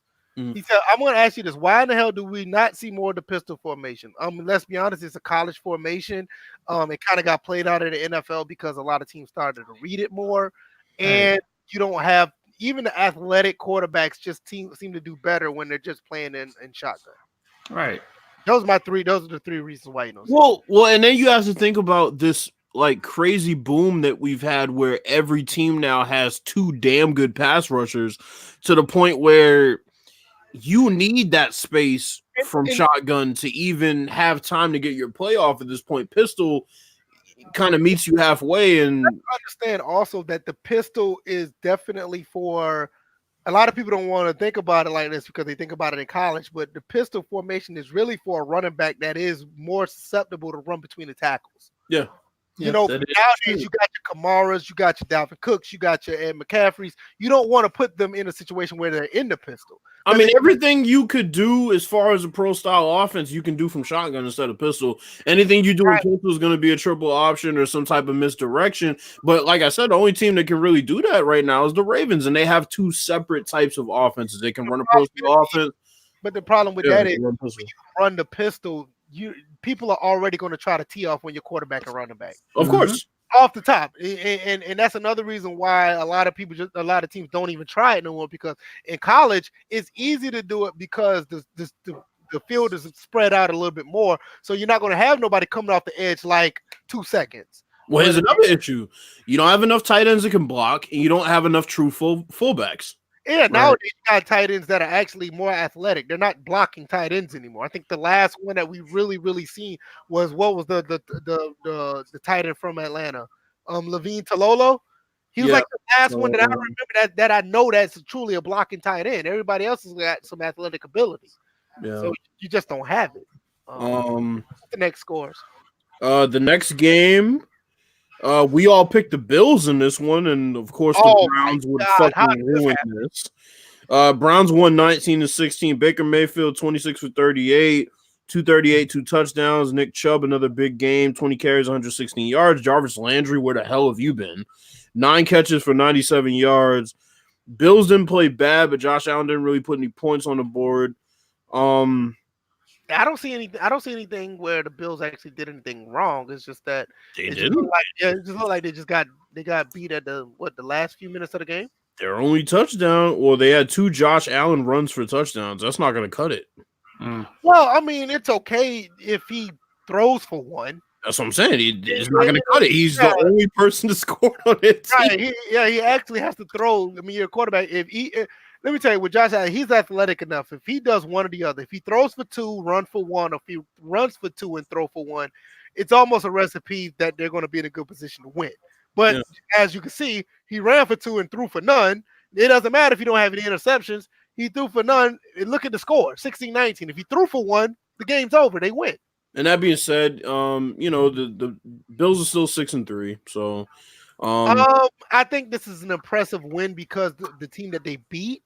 But it does not change the fact who the Browns are. They still have a lot of issues. Well, I'm saying the Bills are still 6-3, so it's like they're still kind of in prime position for a wild card spot heading down the line. There's now what I will say, a team that hasn't lived up to expectations. What I will say about this loss for the Bills, it does hurt them for them chasing the Patriots. It does hurt them in that aspect, but it doesn't change a thing of them. All they have to do is just tighten up on a few things. They'll be fine. Cleveland still has a lot of work to do. Chiefs and the Titans. All of us took the Chiefs, and this wasn't Patrick Mahomes' fault for sure. 36 for 50, 446, 3 touchdowns. They lost 35-32 to the Titans, which none of us had. I would like for him to not throw the ball that many times. That's 50 times. That's a lot for any quarterback. That's a lot. Who predicted fucking Derrick Henry 23 carries for 188 yards? I mean, I have him on my fantasy team, and I started him. I started him on my fantasy team, but that's a big game. I can see that against the Chiefs. The Chiefs have no defense. But that's the issue with Derrick Henry is, like, it's either a game like that or it's 13 carries, 54 yards. Yeah, I mean, when he plays a decent defense, he's going to have those 13 carries for 54 yards. But he plays defense like the Chiefs. Like, the Colts ran up and down against, the Chiefs. I mean, this is the problem I have with the Chiefs, and this is one of the reasons why I didn't pick them last week when they ended up winning that game, is because of their defense. It has nothing to do with their offense. Even when Pat Mahomes was on the sideline with a kneecap issue, the offense is going to give you 25, maybe 28 points. without Pat Mahomes. The problem is the defense. There's no reason why the Titans score 15 points at the end of the game. But you know another reason why the Chiefs defense looked better without Mahomes than with him is because when you have a quarterback that scores 2 minutes every time, you get no rest. That is true. That's part of the issue. But there's still no excuse. And let me tell you something. In a year or two, the Chiefs are going to have some serious problems because they're going to have to pay this quarterback. And when they pay this quarterback this monumental contract, a lot of people, it's going to be a lot of casualties already on that Chiefs defense that's already like not that good. Mm-hmm. And so when they get rid of more people because they got to pay him, Pat Mahomes is going to be in a situation where damn near it's going to be like Aaron Rodgers the last 5 years prior to this year, him finally getting the defense. So it's going to be a situation where Pat Mahomes is probably going to be throwing. I'm not even going to say Aaron Rodgers. I'm going to say Matthew Stafford. Perfect example. He's going to throw for like 5,000 yards. He's probably going to even break a record and end up throwing for like 5,900 yards, damn near 6,000 yards with the type of arm he has. But the defense he's going to have to keep his team in the game because the defense is not going to give it. The defense has already given up 35 to the Titans. Just imagine when you got to cut 2 or 3 more players because you got to pay Pat Mahomes. It's going to be a nightmare. So now, next we have the Falcons at the Saints. Let me tell you something. I was surprised at this game. DJ, you want to talk about this game first? 26-9. We all had the Saints, by the way. Yeah. I really didn't see the game, so I watched this game. You want the stats? I got the stats for you. No. The stats don't tell the story. I'm gonna tell you. Yeah, because I'm looking at the stats and Drew Brees minus the lack of touchdowns. He just Alvin Kamara had 4 carries. I watched this game. I'm gonna tell you something. I watched this game. Let me tell you exactly what happened. The Saints got punched in the mouth. The Saints, the O-line got eviscerated. They gave up 6 sacks. God damn it, Vic Beasley even had a sack, I think. It was that bad. Let me see. Did he have a sack? Yeah, he had 1.5 sacks. The entire offense of the Saints just got eviscerated. The stats don't tell the story. I mean, because you got Matt Ryan. Saints, 12 penalties, 90 yards, by the way. That's another thing. Bunch of penalties. Matt Ryan only threw for 182 yards. You know, Saints were 3 for 12 on 3rd down. 0 for 3 on 4th down. Exactly. This is what I'm talking about. Julio Jones had 3 catches for 79 yards, no touchdowns. It had nothing to do with the stats. What happened was when the Saints had the ball, Falcons just kept continually slapping them around on defense. That's basically what happened. So what everybody, the Saints have 1 bad loss at home per year, and there it is. I don't see that.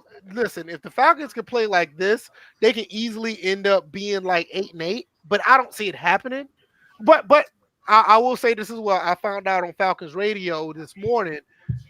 Dan Quinn he let go of the reins of play calling on defense and actually gave it to Jeff Ulbrich and the defensive coordinator. He actually gave them the reins of actually calling defensive plays, and you see what happened. Well, I'll tell you what's unfortunate. In other years, 8-8 might get you a playoff berth. Yeah. But Nowadays, year, 8-8 is gonna get you an NFC East title.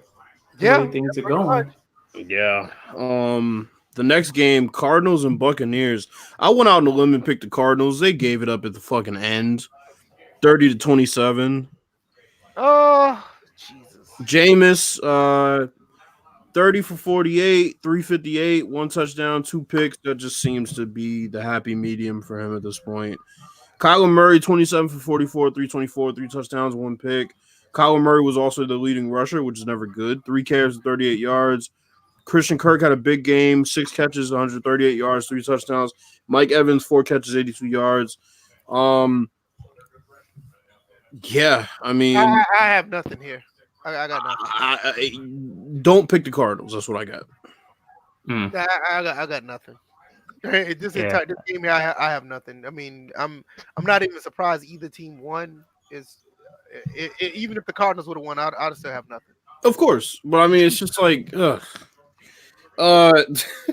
next game, Dolphins and the Colts. What the fuck? Yeah, I don't know what's going on. TJ was the only one that picked the Dolphins. Dolphins won 16-12. Brian fucking Hoyer. 18 You know what? for 39, I just thought about 204, 1 touchdown, Oh. 3 picks. I fucked up because let me tell you why. If I would have known that Brian Hoyer was the starter of the Colts, I would have picked the Dolphins. This is another one. Yeah, but you know Brissett wasn't playing, so see, I know but that. I didn't know who their backup was. If it was That's what fucking I'm Brian saying. Hoyer, Exactly. That's what I was like. Yo, if I'd have known that, if I'd have known Brian Hoyer was there, I was like, I'll take the Dolphins. speaking from experience, this game was a fucking pillow fight. What? Wait a minute. What? Vernon Hargraves got released from the Bucks? That's random. yeah. I didn't know that. That's random. He got early in the day. It was reported he got released. All because I think a couple plays he was lackadaisical on a couple of. It's nothing new. Yeah, so But I'm not saying it's nothing new. It's just I'm just surprised. He's actually. I ain't gonna say he's good, but he knew he was like days ago. I'm surprised he got released though. He has a little bit of clout as far as a little bit of value from him, but maybe because he was playing for the Bucks, that's probably why he felt that way. But three turnovers. Somebody's gonna pick him up. Somebody's gonna pick him up. Yeah, this game was a pillow fight. I'm not even gonna go over this. I have nothing here. I'm just surprised that if I would have known who was the quarterback, I would have picked the Dolphins myself. Panthers and the Packers. We all had the Packers. The Packers took this one 24-16. Panthers played a little bit better than I thought they would. Kyle Allen. I saw people giving Kyle Allen heat. I don't know why. 28 for 43, 307. He did have a pick, but he also had a touchdown. Aaron Rodgers, nothing to really fucking cheer about here. Team for 29, 233. You can make a case where Kyle Allen outplayed him. Exactly. You can make a case. Christian McCaffrey, what else needs to be said about this kid? I mean, 20 carries, 108 yards, touchdown. Aaron Jones is a beast. 13 carries, 93 yards, 3 touchdowns. He carried this offense. Devontae Adams, 7 catches, 118 yards, and DJ Moore went off 9 catches for 120 yards. Hard-fought victory by the Packers. They have a damn good defense. This is a defense that can carry them throughout the playoffs if they can't get anything going offensively. I said this early on in the year. My 2 picks from the NFC to watch out for are the Seahawks and the Packers, and Packers proved that again. Carolina is going to be interesting. I still think Ron Rivera is going to get fired at the end of this year. Helping regardless of if they're against good teams or not. They're going to look at the record. I don't know about that, man. I think Carolina end up winning maybe 9 games and he keeps his job. I think him and Cam Newton are both gone. Well, Cam Newton's gone. I think that's going to be in Chicago next year. Telling you, that'd be interesting. Yeah, I think if they don't win 9 games, I could see him gone. But I think that's them ending the era would be Ron Rivera and Cam Newton out the door. But it really wasn't an era. I mean, Cam was there before him. He was, but I mean, he's been there for a good portion of Cam Newton's career. Yeah, I honestly believe they go 9-7. I think he did give him another year.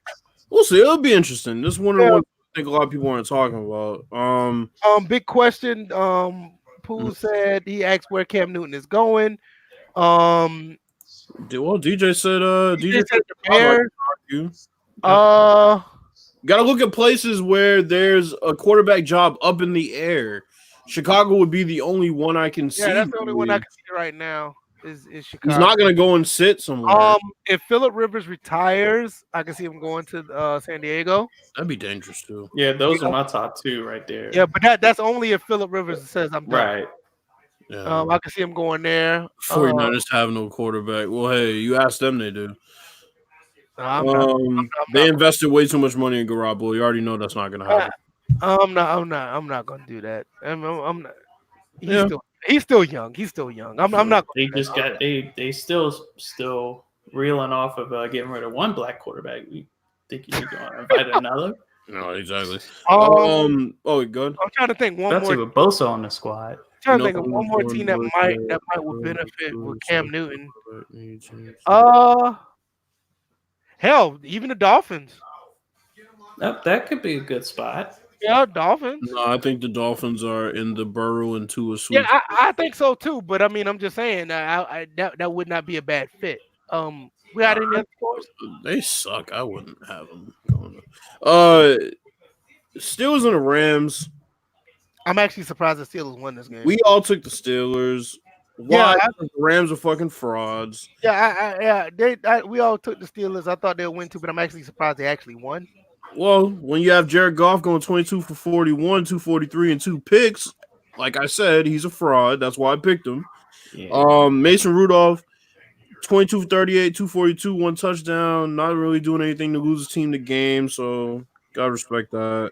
Young Noble said he sees Cam Newton going to Tampa Bay. I don't see him going in the same. He's not going to Tampa. He's not going in the same division. I don't see that. Robert Woods, please get this man a quarterback. 7 catches for 95 yards. Todd Gurley, 12 carries, 73 yards. Jared Goff, he's been in the Super Bowl. He may not be that good up to quarterback standards, but he's going to be there for a while. I'm sure, but he got his hand held to the Super Bowl. But nevertheless, it's still a little bit of weight. He's not going nowhere. And plus, he just signed a big contract. I'm not saying they're getting rid of him, but he sucks. He's not good. Well, I'll tell you what, the mystique of Sean McVay is over with. Yeah, I mean he can't. I don't think. Let me tell you something about Sean McVay. I don't think Sean McVay ever was this boy wonder genius. I think he just had a good team that played well at the time. I don't think the issue Sean McVay, to be honest. I don't think he's the issue. No, I'm not saying having new blood as a coach helped. Yeah, I think he's overrated. I wouldn't even say that. I think the issue is his quarterback is not maturing at the. You know what the issue with Sean McVay is? He's overrated. I would say he's overrated. I don't think he's a top-notch coach in the league.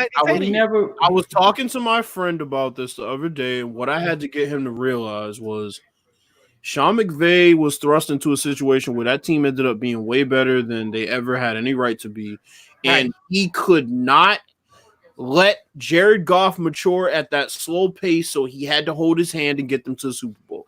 The issue is now your team has crazy expectations. You still have no time to hold Jared Goff. I should say you still have no time to let Jared Goff mature at that speed. I think that you want him to. I honestly believe I think he's a good coach, but I don't think he's the coach that everybody tried to make him as when he went to the Super Bowl. But who do they rate him over? Man, go ahead. See that type of shit. Nah, man, that shit get you timed out, Ravens Nation, man. Go ahead with that shit. What about Cam going to the Falcons? No, go. Anyway, next. Man, y'all not about to do Matt Ryan like that, man. I'm tired of people trying to push Matt Ryan to the side like he the problem in Atlanta. He's the least of their problems. We ain't gonna do that, man. No, we're not. Second to last game, we had the Sunday game, Vikings and Cowboys. I was the only one to pick the Vikings here. Just felt like a game the Cowboys were losing. They did. Dak played great. He had a pick. I think everything considered, the Cowboys played good for the most part. It's just that they just couldn't get it done at the end. The Vikings are not a bad team. They have a great coach. Yeah, I mean you just got to play on the road. Yeah. Yeah, I mean you just looking at a Vikings defense. It's just they're relentless. They're a really good team. Ravens Nation, Matt Ryan's not average. Man, go ahead with that shit, man. Why you trying to troll, man? Go with that shit. Yeah, I just look at it like this. Minnesota definitely has that balanced squad, and they're calling plays, calling for balance. They're exactly what I would be looking for in a football team, a balanced football team. I don't want them to specialize in just one thing. I want them to be, good everywhere. But they're a typical defensive head coaches type team, but they have 2 targets that are, really good, and they have a quarterback who, when he plays up to his potential, can take you places with a running back like Dalvin Cook in the backfield. But the issue is we don't get this from Minnesota every week. They've lost a couple games this year that they shouldn't have lost. Yeah, they got the talent there. It's just that for some reason they just can't put it together. I'm not saying every week, but at least on a consistent basis. Seahawks and Niners, the last game. I'm hearing talk about this being the game of the year. I missed it completely. It was a good game. I'm not saying this game of the year yet, but because I'm gonna tell you right now, even with this game, that Jaguars, and I know it's a lowly game right now, but that Jaguars in Carolina game a few weeks ago was damn good. Yeah. That was a good game to watch. People not going to say it's the game of the year because it didn't go into overtime and both teams don't have like great records or whatever. But when you're talking about football, that game was a good game to watch. Yeah. I can't honestly disagree there. How'd the picks play out for the Monday night game? Like who picked? Oh yeah, so VF was want to pick the Niners.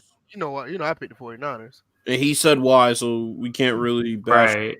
So I'll stay biased, but I'm picking them again next week too. But, I would say that my game of the year is that Ravens-Chiefs game in week 3. That's another good one. But yeah, well, I'll take that back. The Cardinals game when they made that comeback on whatchamacallit for a second. Who was that? The 49ers last week. Kind of interesting. But yeah, this game, just looking at the stats here. I'm looking at stats. Yeah, Russell Wilson, 24 for 34, 232, touchdown to pick. Garoppolo, 24 for 46, 248, touchdown to pick. Pretty much the same. Wait a minute. What? Deebo Samuel, 8 catches for 112. Oh yeah, kid's good. Man, get the fuck out of here, man. Man, he must have went to South Carolina. Man, get out of here, man. They handed him the ball. He didn't catch those passes. Yeah, you hate him. Goddamn chicken ain't caught those passes like that. Wow. Really? Pooh said trade Julio Jones. Man, they over there trolling. I'm not fucking with them, man. They kick rocks, man. Fitzmagic going to Atlanta. I'm not even following. No, but I'm actually impressed with Deebo Samuel. I did not. Rainbow Magic is already in Atlanta. Oh, I did not see Deebo. I did not see Deebo playing like that. That's actually Deebo played like he stole somebody's bike. Right. I mean, that's impressive for. I expect that out of Alshon Jeffrey, not this chicken, not at all. Julio's too loyal. All right, here's something y'all gotta understand. Cause I hear people say this about football players all the time, and it like kind of just bugs me. This isn't the NBA. This is not the NBA. Players do not leave teams nearly as much in. Wait a minute. In the NFL, you ain't got to explain that. We know that it's a totally different game when you talking about one individual needs a rank. Like we can say the same thing about Larry Fitzgerald. I mean, it's just ridiculous. There's 53 people on a team, bro.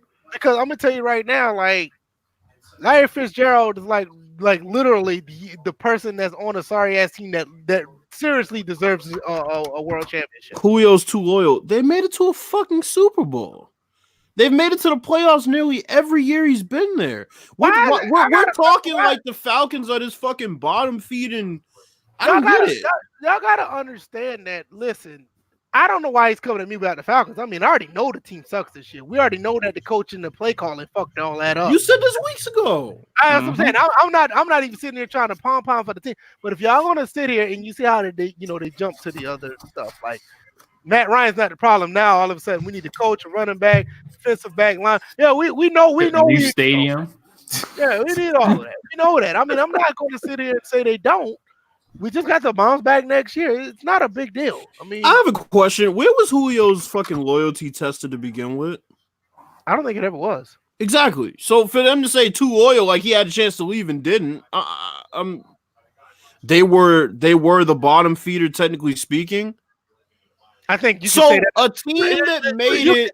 You can literally say that for every team that won a Super Bowl. So a team that made it to the Super Bowl is a bottom feeding team. You say they were never equipped to win a championship. So you didn't see the first half of that Patriots game. Anyway, that's what you're saying. So you said he signed an extension, but at the time he signed an extension, they were still a formidable team. So I don't get what you're saying. Yeah, it's not like he signed it. Anyway, what are we talking about? Let's talk about these college football playoff rankings. Well, before we get into that, there's Kentucky got beat tonight. Really? Evansville, 67-64. Basketball? Wow. Yep. College basketball.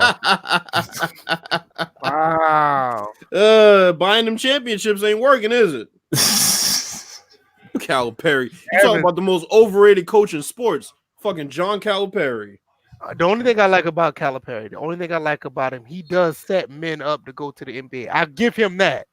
But as far as him, he doesn't do much to do that. no, you don't. Come to Kentucky, you'll play. That's true. But as far as his coaching, I don't think his coaching is actually is all wild up to be, because he gets all the good players and they just go out there and ball. The dude has 2 championships. I got a question. One which is extremely tainted. I got a question. Who did they have on their team this year? Because I didn't hear about nobody going to Kentucky that was actually. Well, there's one kid that's pretty good. I forget his name. He's pretty good. They don't have a bad squad. I mean, they just have a bunch of young guys every year. Okay, I was just curious. Yeah, they just have young guys every year, man. Let's look at these college playoff rankings. You have LSU actually number 1 where they're supposed to be, in my opinion. Ohio State's number 2, Clemson's number 3, Georgia jumped up to number 4, Bama's 5, Oregon is 6, and I don't want to talk about anybody under that because I guess they're worth talking about, but I always look at the 2 that's on the outside looking in. 7. Damn, Appalachian State got in the top 25. Okay, they're back in the top 25 again. Yep. Fuck that school. And wait a minute, and Navy's in the top 25, but that's outside what we're talking about. I'm okay with Navy. I'm okay with Navy, but App State, like, we're the only team that beat them. Navy. That's another story for another day. We always end up beat Crap State. Texas is in the top 25 now. Yeah, they've been there for a while. They jumped out and went back in. Yeah, but anyway. So Ravens Nation, real quick. This is gonna be the last time I address this. 10-6, 11-5, 8-8. Now, the 2 seasons that they had that were really bad, there were clear coaching issues, but you still ignore them going to a Super Bowl, which is something that barely any team. Wait a minute, what are we doing? He jumped from how many winning seasons have they had since 2012? So that proves they're a bottom feeder team. You know how many teams go under 500? Now name the number of teams that went 13-3 in that same span and get back to me. Next. Anyway, what are we talking about? LSU's college ranking. Especially somebody being a Ravens fan. You have some nerve. But anyway, go ahead. Wow. LSU is number 1. They're the only team that won. They beat 4 top 10 teams so far this year. Ohio State was number 1 in the college playoff, which I really don't know why they were number 1, but that's another story for another day. Clemson is number 3. Georgia is 4. Bama is number 5. Like I said, Oregon is 6. Let me see. I think Georgia plays Auburn next. I don't think anybody else really play anybody that's worth a damn. LSU beat Alabama. I don't think they play anybody else for the rest of the year. Where's the updated? Hold on. See, I'm looking on. Okay, here we go. Now. I found it. Like LSU next game, they play Mississippi, Arkansas, and Texas A&M. And the Texas A&M game is not going to be is not as hyped up as it used to be because Texas A&M fell off. So they're basically going to end up being undefeated. My question: how is Oregon number 6 and Minnesota, who's undefeated in the harder conference, is number 8? Oh God! Don't talk about Minnesota. We should have beat Minnesota. Jesus. I get it, but Minnesota's undefeated. That game hurts, bro. Oregon's in a weaker conference. I agree. Minnesota should, because they beat Penn State. They should have been at least number 6. Oklahoma's number 10. I get they had a bad loss, but you have Georgia up there at 4, and they lost a pretty bad game. It wasn't a blowout, but it wasn't a game they should have lost. They shouldn't have lost to the Chickens. They did lose in double overtime. So it's kind of the fact they lost in double overtime. That means it's not that hurtful to their standings. If they lost in regulation, it'd be different. So here's my question. I don't see Ohio State losing anymore. I don't see Ohio State losing. I don't see Clemson losing. Ohio State plays Penn State and they play Michigan. I don't see them. One of those 2 games, yes, but so here's my question. Let's say they lose one of those 2 games. They're done. Alabama slides in, right? Because you already know the hard on they have for Alabama. The problem with Alabama though, they're probably not going to be in the SEC championship. That's going to hurt them. Yeah, but it's Alabama. Remember, they just made it last year without it. Did They they? didn't win it last year. Remember, Georgia won it. Georgia won it last year. Georgia won the SEC title last year? Yeah, Alabama made it. Georgia winning it last year. There was 1 year Alabama made the college football championship, and they didn't win. It was 1 year, but I don't think maybe it was the year before that, but there was 1 year. I'm thinking it was the year before that. I think it was the year before that. They made the national championship. They made the playoff, and they didn't win the whatchamacallit. Let's see Alabama schedule real quick because Alabama they have a very weak schedule. They play Auburn at the end of the year. Mississippi State. They play. I don't know who WCU is, and then Auburn's their last game. So, let me tell you something. Auburn, Western Carolina.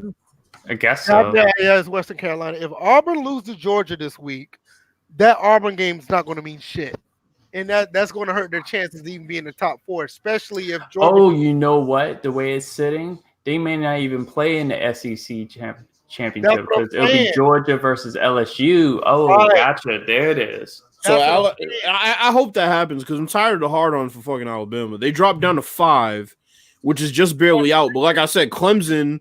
The thing about that is too, Bills. They can continue to slide no matter who they play. Because look, Oregon could continue to win. Utah and Minnesota could continue to win. I hope it happens. Alabama could end up being like 7 or 8. You see what I'm saying? Yeah. Even if Georgia loses to LSU, and if they lose to LSU like in the SEC title game for like by 10 or less. You could probably still make the case that Georgia goes no further than 5, but that doesn't make Alabama jump nowhere. Let me ask you a question. Let's say one of the top 4 take another loss. Is Oklahoma out completely, regardless of that? Let me see. Because I don't know if I can completely. I can see Oklahoma leaping a lot of these teams. They have impressive wins in the next. The only way that. If you said if another team, let me tell you, if Ohio State let's say Clemson, Ohio State, LSU, or Georgia take another loss, or Georgia takes another loss, them take 1 loss. If Ohio State takes a loss to Penn State, Oklahoma's done because Penn State and Ohio State have to play each other. Penn State is already above Oklahoma, and if they beat number 2 Ohio State, Oklahoma has no chance. If Clemson loses, I don't see Clemson probably dropping out. Well, hold on, who do they play with? Okay, if Ohio State loses to Penn State, do you see them staying in the top 4?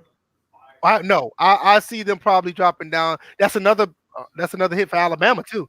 I can see Alabama. I can actually see Alabama sliding in. They'll find some bullshit way. That's possible too. If Alabama, the thing about that is Oregon and Utah and Minnesota. I don't think they'll hold them to the same level. You know how it is when it's like flip a coin decisions with Alabama.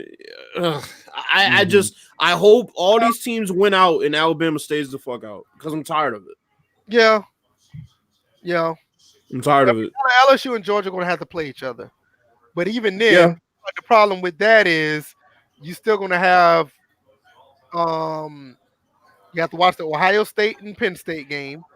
You're going to have to watch what Oregon do. You got to watch what Utah do, and you got to watch what Minnesota do. Minnesota, let me see who they play. Well, here's the other thing, though. Here's the other thing that's interesting. Let's say Georgia beats LSU. I can see LSU still staying in the top 4, but I can see if Georgia loses to LSU, I can see them dropping out. Wait a minute. Minnesota played 2 more ranked teams. They play Iowa and Wisconsin, albeit they're 23-15. That's going to carry some weight for them at the end of the year if they beat both of these teams. That could push them. That could propel them up to at least 5 or 4. Georgia end up losing. What I'm saying is Georgia. If Georgia loses to LSU, I can see them dropping out. But if LSU loses to Georgia, I could honestly see them staying in. If LSU loses to Georgia, I can see them obviously just basically flipping. I can see Georgia possibly jumping up to number 1 and LSU going to number 4. I don't know. I kind of. Let's say Ohio State loses to Penn State. I can see Clemson jumping to 1. Yeah, but there's this. The problem is, I can see that happening. But Georgia, the fact that they beat a tough team like LSU, I can see them. 1 through 4 really true. They beat a Notre Dame team at the time where Notre Dame was top 10.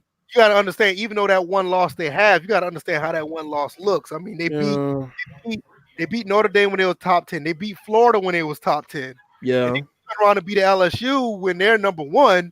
Yeah, They might have a case for number one. You're they have right. a case as a one-loss team still jumping the undefeated. You know, Just give me a playoff without Alabama, please.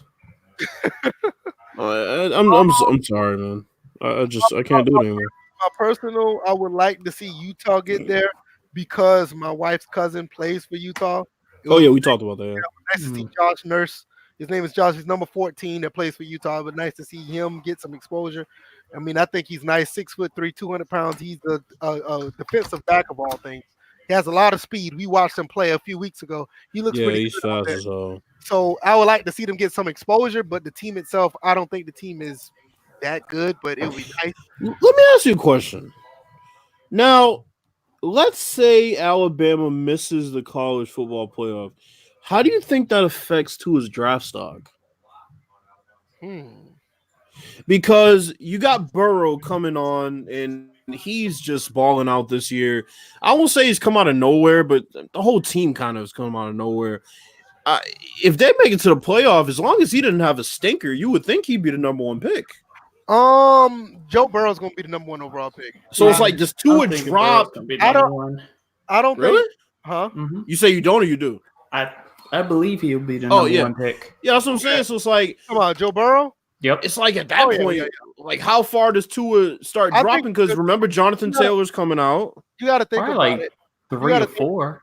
I don't think he falls past 3 or 4. You're right. You got to also understand that Tua has injury issues. He just had surgery on an ankle.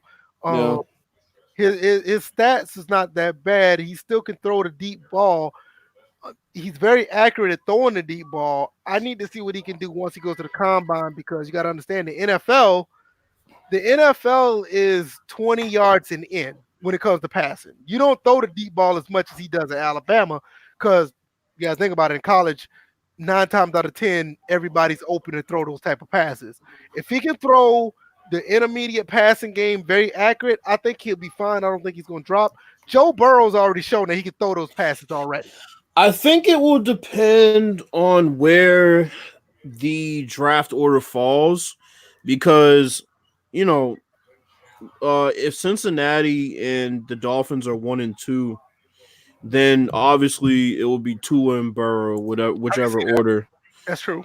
But then you got Chase Young, who's a pass rusher, coming out, and right now on the draft board he's second, but he's going to Washington. A lot of people saying that Justin Herbert is actually a good quarterback. What from Oregon? I don't see nothing. I haven't watched Oregon play that much. The one game I watched, I wasn't overly impressed.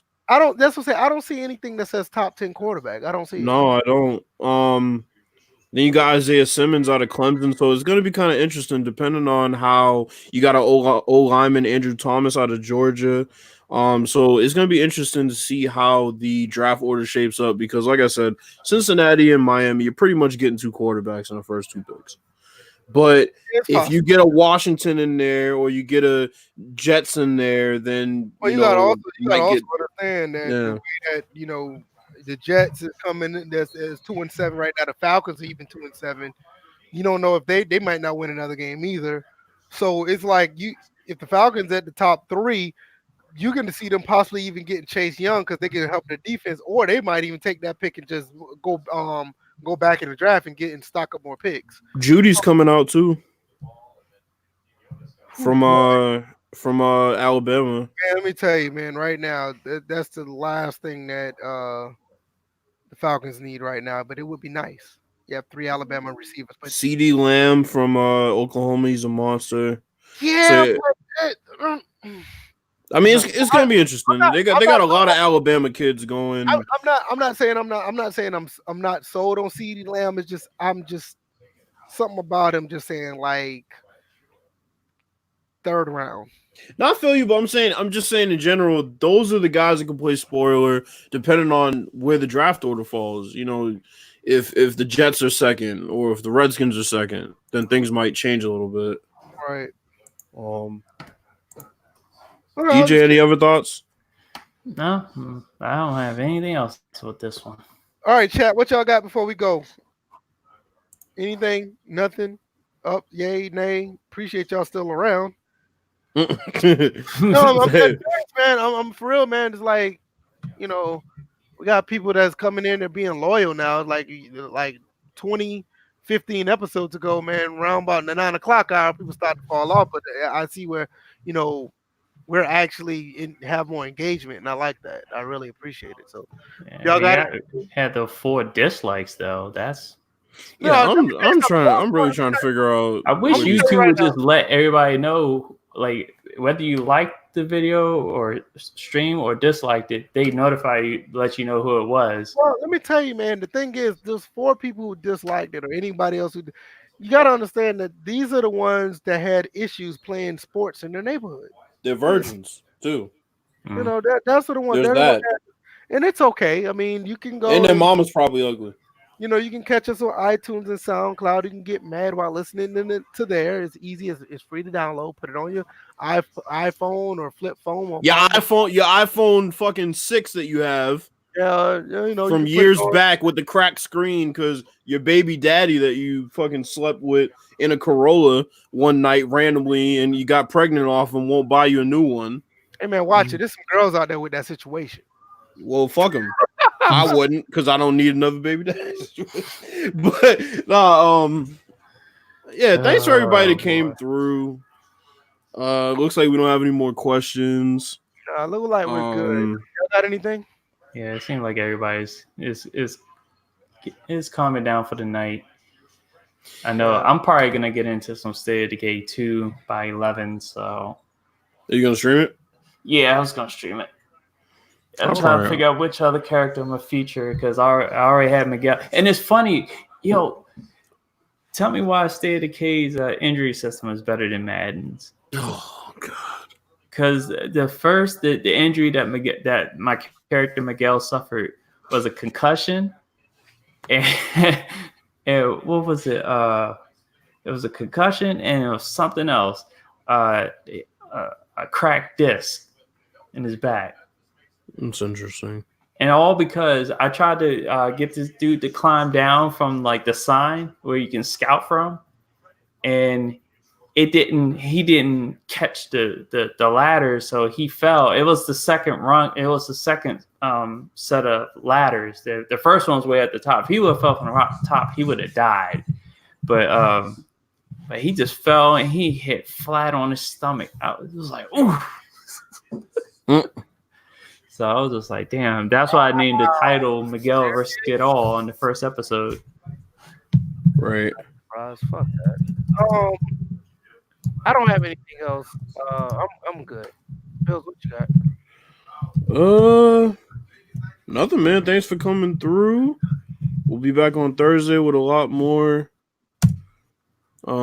topics and go over the games for this week. And what's the Thursday game this week? Let me check. It is the Steelers and Browns, so that should be a good one. Oh, God. Should be interesting. Yeah, you know what? No, that might be a better game than advertised. Hopefully the Browns win. Chris Thomas said we need to try to Unleash. We need to try Bless Unleash MMORPG for console. Not in the MMOs, but I'll give it a look. Not me. I tried it one time, but let me tell you something. Speaking of games that we need to try, that Need for Speed Heat is nice. I recommend it. I'm staying away from Need for Speed. Yeah, I have access. If I'm not running away from the cops, you got EA access. Yeah, try it. It's nice. I like it. If we're not doing hot pursuit type things, forget it. You ain't even played to find out what I'm trying to told you, man. It is. I don't care. I don't care, really. Yeah, you run from the cops in the game. It's a good game. You should try it. But will it bring back the feeling that I had when Need for Speed 3 went to hot pursuit? The cops, the way they were chasing people back then? The one on PlayStation 1? Yeah. You had to get the La Nina, what was it, the La Nina? Or whatever. What was that car the fastest car on there? Was it La Nina? Oh, either way, the cops were just relentless in that game. Yeah, they were. I got a question for y'all. Have y'all heard about this David Fizdale situation? No. Yeah, I'm hearing that the GM is setting him up for to get fired. Setting him up to get fired and throwing him under the bus. They haven't even fired him.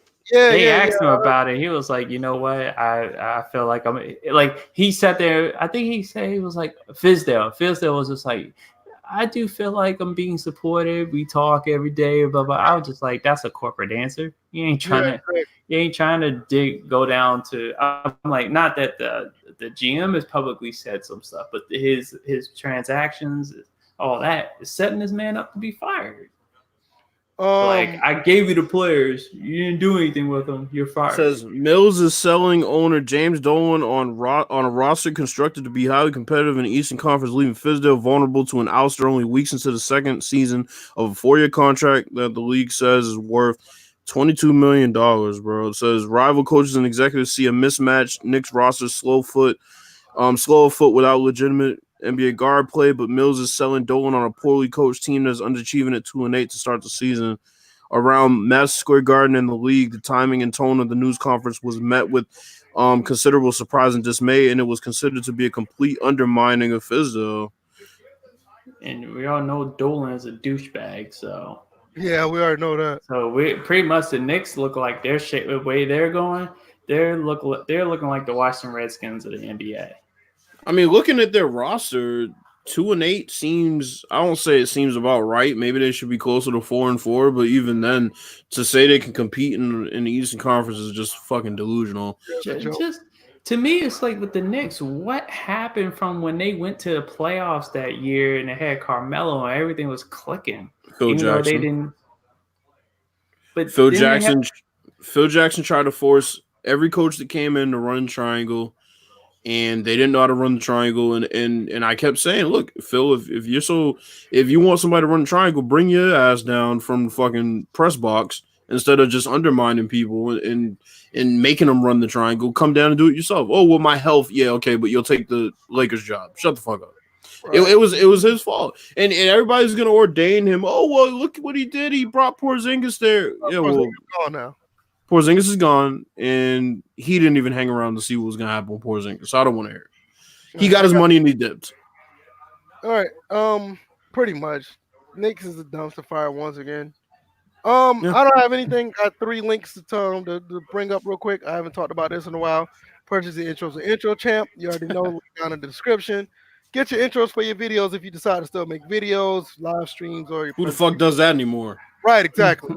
Or your presentations at your job. They have plenty of intros for all your needs. So link in the description, it helps us out. 2 other links down in the description, DJ's blog. Go check out either one, whichever fits your needs as well. Great blogs that he's putting out so far. First 2 are nice. I guess he's going to let us know when the next one comes out. I'm pretty sure. Just check out the links and read them when they post up. So yep, I'll definitely be sure to share them once they're out. I'm thinking about maybe a Thursday release this week. Okay. Cool. So we'll see. I still haven't decided what I'm going to write about. I know I said Sunday we were thinking about the Madden franchise topic. I may be doing that. So just to give you guys a hint. Yes, sounds good. All right, that's it for us. Thursday, you know where to find us, 7:30. We'll be back here. And I ain't got nothing else. We out. Yeah, if you dislike the video, you're a dickhead and your mother doesn't love you. Well, peace out, guys, and thank you guys for coming. Yeah, all the time. Like I said, those 4 guys, they never played neighborhood sports. They never got picked. They stayed home and touched. They played with themselves most of the time. So. Exactly. They'd rather let other guys play with their assholes. Wow. Leave that one alone? We're going. Yep. I said it.